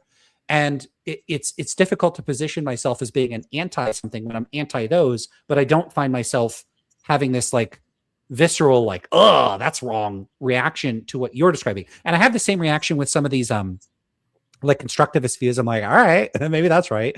Or like some of the expressivist views. I'm like, okay. I mean, maybe I think they get the picture of human psychology wrong in some of the expressivist accounts, but they're not biting off those big metaphysical chunks that I find hard to digest. So I don't know. That's just where I'm coming from with this. Yeah. So I mean, I have to admit that some of those like constructivist, expressivist, and things, I don't really know specifically what they're saying because I haven't looked into it. So if it's relevant, you can enlighten me on that. One thing that I think might be helpful here is I think it was an article by William James. So James and Bradley had a lot of correspondence and a lot of overlap, but also some pretty strong disagreements. Now, it's on my pretty close to the top of my to-do list to really get into the weeds of exactly how it works. They had a lot of back and forth. But one of the things that I have come across is that Bradley and James were in agreement that intellectual satisfaction plays a role in terms of truth and inquiry, and that truth is experienced as a normative pull and draw in our reasoning. One of the ways in which they disagreed was that James was happy to say, I think this is in James's words, James is happy to say that truth is experienced as the kind of the draw within reasoning that draws us to reason a certain way and to recognize what follows from what. It's not just up to us what follows from what. We recognize a kind of authority in logically reasoning. Now, even if you were incorrect before and someone points out that's a logical fallacy, you recognize that they're correct, or you can come to recognize they're correct. There's some kind of authority of truth in the domain of reasoning and rationality. Whereas James is happy to end the conversation there, that we're merely drawn towards something when we're reasoning. Bradley says, if you are drawn towards something, there must be something that draws you. So Bradley wanted to then add the metaphysical reification to that thing, to draw him toward the absolute, which is the ultimate standard of truth, that is sort of drawing us to reach it as a kind of a zenith or a consummation or completion of that.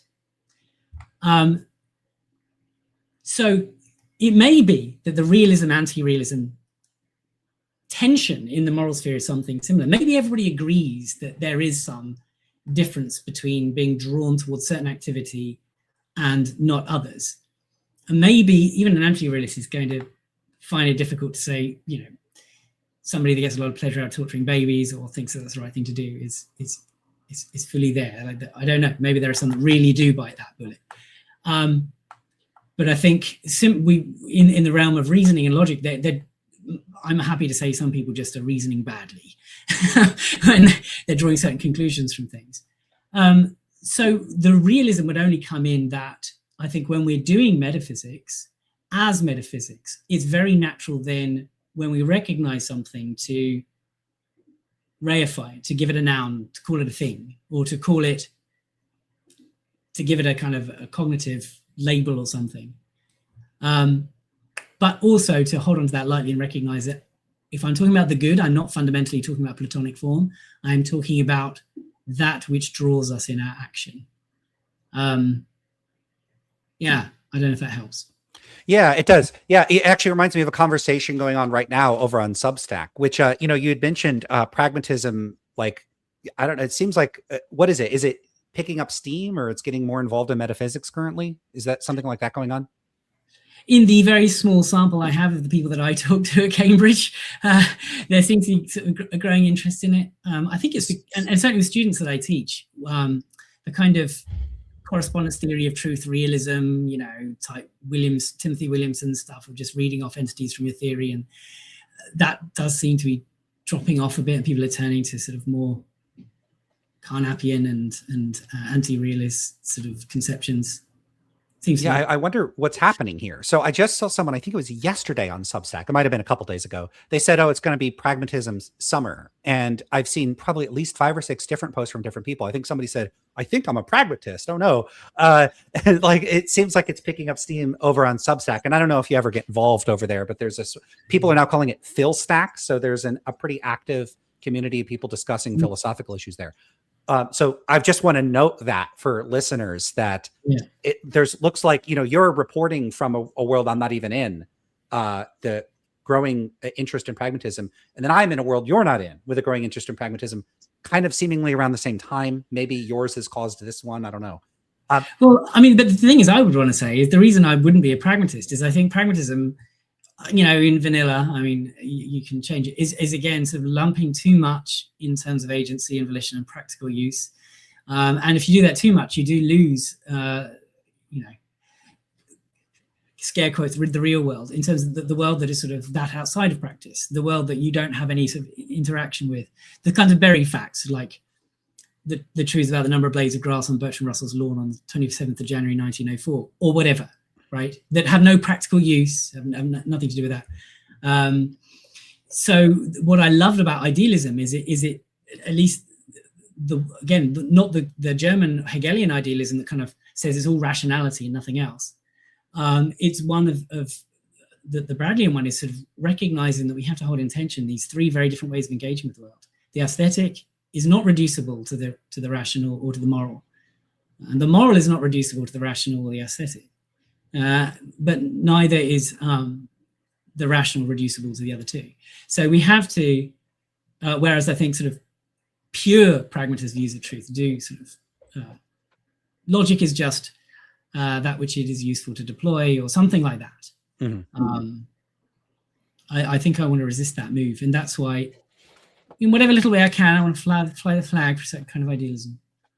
Yeah, that would be a case where I think we would differ, where I would see logic that way, but I don't want to dwell on the pragmatism point too much, because I want to say two last things. One, I want to ask about the idealism, and then one, I'm going to mention this because you had mentioned, maybe that distinction you were talking about might be helpful, and it reminded me of an ongoing discussion over on Substack with Philip Goff, where he was talking about, he was taking issue with this like Humean perspective about desire, and I've been having a little bit of a back and forth with him, where, some people in the realist camp take it to be that things are desirable. Like there are things out, maybe it could be an action, it could be whatever, an object, whatever it might be.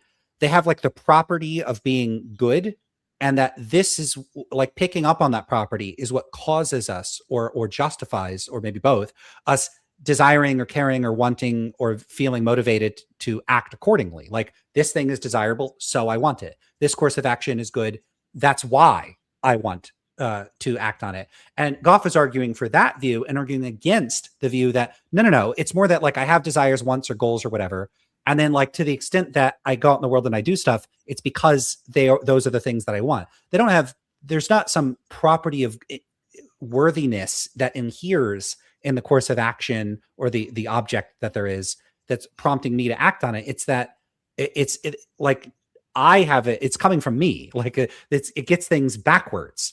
And I think that what you said reminded me of that difference. And that is how I view it. I look at it from I have desires and wants, and to the extent that I would say something is worthwhile, it would only be the extent that I found it worthwhile. And so you'd mentioned, somebody that like maybe like wants to do really horrible stuff. I don't know that I would be biting a bullet in saying this, but if there was like an alien species, or it could be just a psychologically radically divergent person that just wanted to like harm people, like just wanted to consume flesh and wipe out all human beings.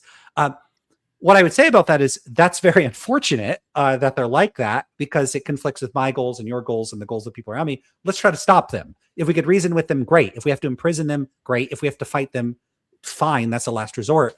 But I wouldn't say that they're like getting facts wrong.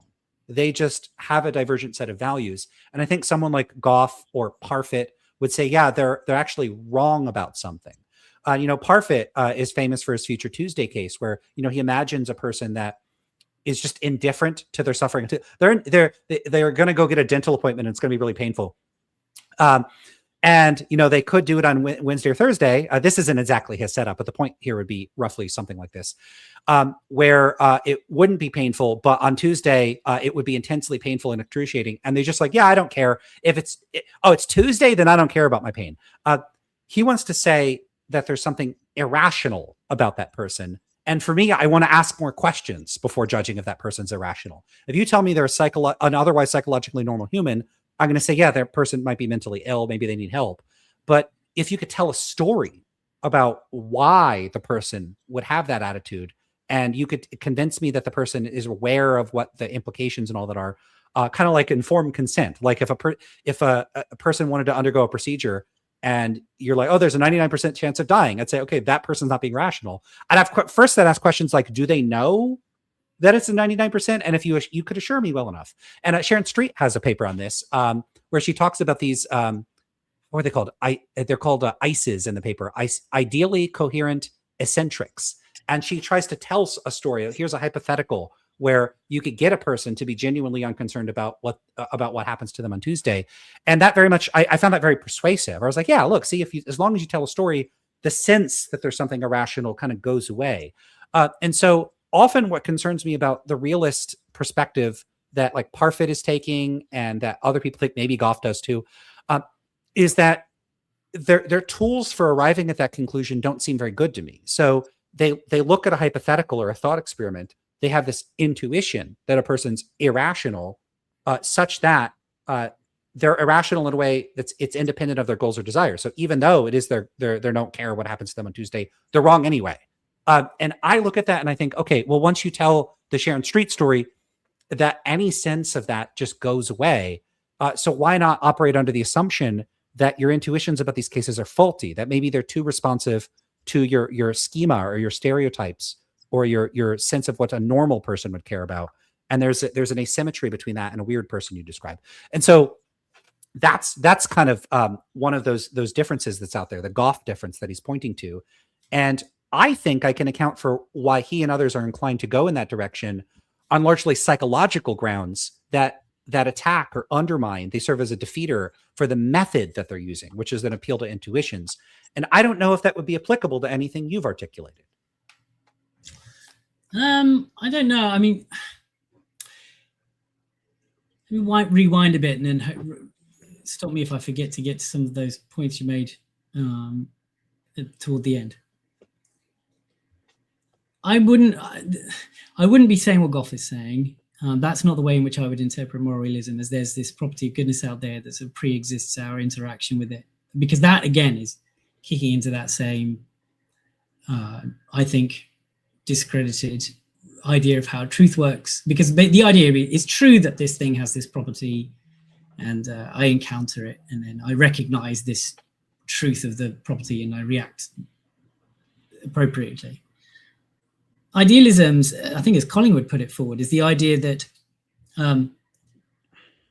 knowing the realism, he thinks, is the idea that the thing known is unaffected by the knower. And idealism thinks that the thing known and the knower are bound up in each other, that there is a unity between the thing and the thinker. So I don't think they're just in the same way. Once you get rid of the correspondence theory of truth, you don't think there are facts out there. There really are objects. The world is carved up in a certain kind of way into various entities with their properties.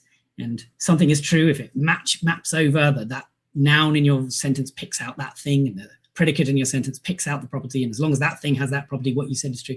That entire way of understanding truth is rejected. I think it obviously doesn't fit, I don't think, with an idealist framework. So in which case, I don't then know how to make sense of what Philip Goff is saying with the way in which I'd interpret it. I don't think that we can strictly distinguish between the property of goodness that is already there and then our way of intuitively reacting to it. But I think both would be, the other way I would equally resist as well, the idea that, well, I just call it good because I feel a certain way about it. I don't think that doesn't do justice to our conception, our aesthetic conception or moral conception. And what's interesting in aesthetic conception is, if I watch a movie with somebody and I come, oh, that movie was brilliant, it was wonderful, and they go, really, I hated it. Like, in some ways, you think you should just go, oh, well, we just agree, disagree, but we don't. Half the time I'm going, how can you say that movie was so rubbish? Didn't you think that plot twist was brilliant? And think about the way that person acted. They were just so good. Da, da, da. There is some kind of way in which we're trying to justify our position. The idea isn't that the reason that I think it's good is purely down to me. I think there is something about the movie that makes it worthy of me enjoying it. Even though I don't think that's hardwired that everybody must enjoy it, because I recognize there are different desires and opinions. And so I think that it may not be explicable within a theory exactly how that relationship works, but the way it comes out in the entire metaphysical approach that I would take, and I think Bradley would take, is recognizing that any of these divisions, and then we set up a relationship between them, ultimately have to be held in a greater unity. There's a greater unity between the things that are good and our perception of their goodness, that we cannot say that one reduces to or is entirely derivative of the other. In fact, the world and the moral sphere is something to which we relate, that shapes us and we shape back as well. This is part of the self-realization process. It's adding in the process of our moral deliberation. It's adding in the process of the ways in which the decisions that I made as a kid affect the kind of person I am now, the way in which I think about that, the sort of instinctual responses that I take to things. I have been an active in the shaping of my life and in what I take to be good and in the way in which I behave, that all of that stuff I think gets abstracted away from when we take this simple Euthyphro dilemma idea or something to do with what comes first, the goodness or the desiring of it. So that's one thing. You mentioned if you could give a psychological account, would that allow you? I don't know, again, if we encountered this aliens that merely wanted to eat flesh, I would be tempted to say that in as much as they are sentient beings of a sort that are in any way equivalent to a human existence, that no, something had gone awry in the way in which their way of life had developed. This is where my realism would come in. I think maybe different to yours, because I would recognize there's a lot that's gone awry about the way humans have developed and the kind of values that we have right now as well, and any kind of commitment to the idea of progress or there being some kind of ultimate, there being a difference between some values held and acted on and others, which I think is a very core part of my experience of the world, very core part of my experience deliberating with reality. I would want to say that say Nazi Germany was humanity, nation, and culture gone awry in a very real sense, even if they won the World War, even if the whole of the world started to behave that way. Is that my theism? Is it just the way in which that I interpret moral experience? I don't know. But I certainly recognize that as a very core central plank in my Neurath's boat, to return to that first metaphor we used. But I would absolutely resist the idea of saying that's because there are moral facts out there or because these things have already this property of goodness, because that is confusing, kind of is assuming that the moral is subservient to or reducible to or derivative of the rational or the intellectual, when fundamentally I don't think it is. So I think Kant's idea of trying to base morality on reason, the universality of reason, is wrong. I also think that accounts in the free will debates, where the idea of being reasons responsive, idea of morality being rational, reasonable, responding to reasons, is again at least badly worded. Did I answer the sorts of questions you asked? Yeah, you did. And it also reminds me of something that goes all the way back to the beginning of the conversation, where I had the impression that you might say something similar about I don't know, about the strategic or the philosophical approach that like William Lane Craig takes to arguing for theism. Would that be right?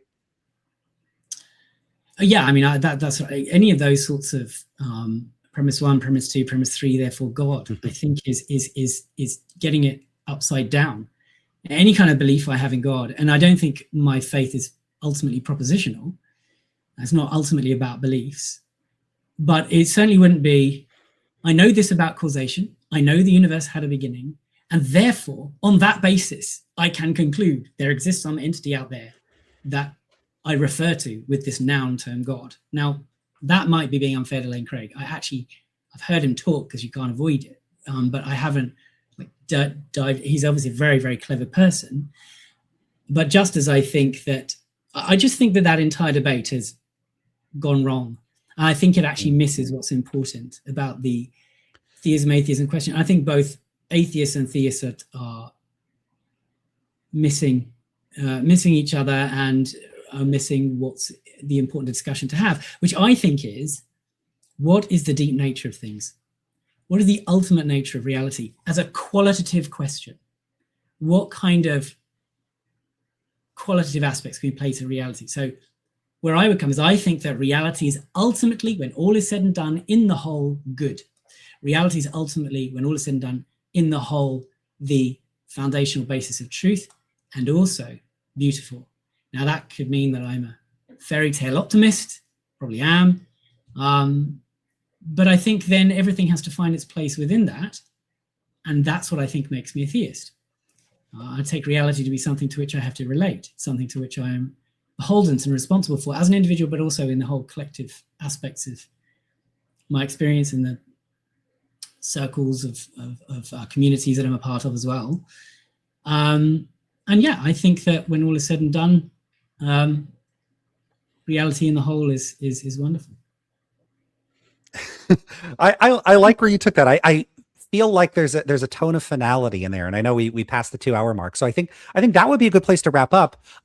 So this has been awesome for me. I think we did do what I wanted to do, which is not just drill down on the free will or give like an introductory video on free will. We kind of just, this is more wheeling than that.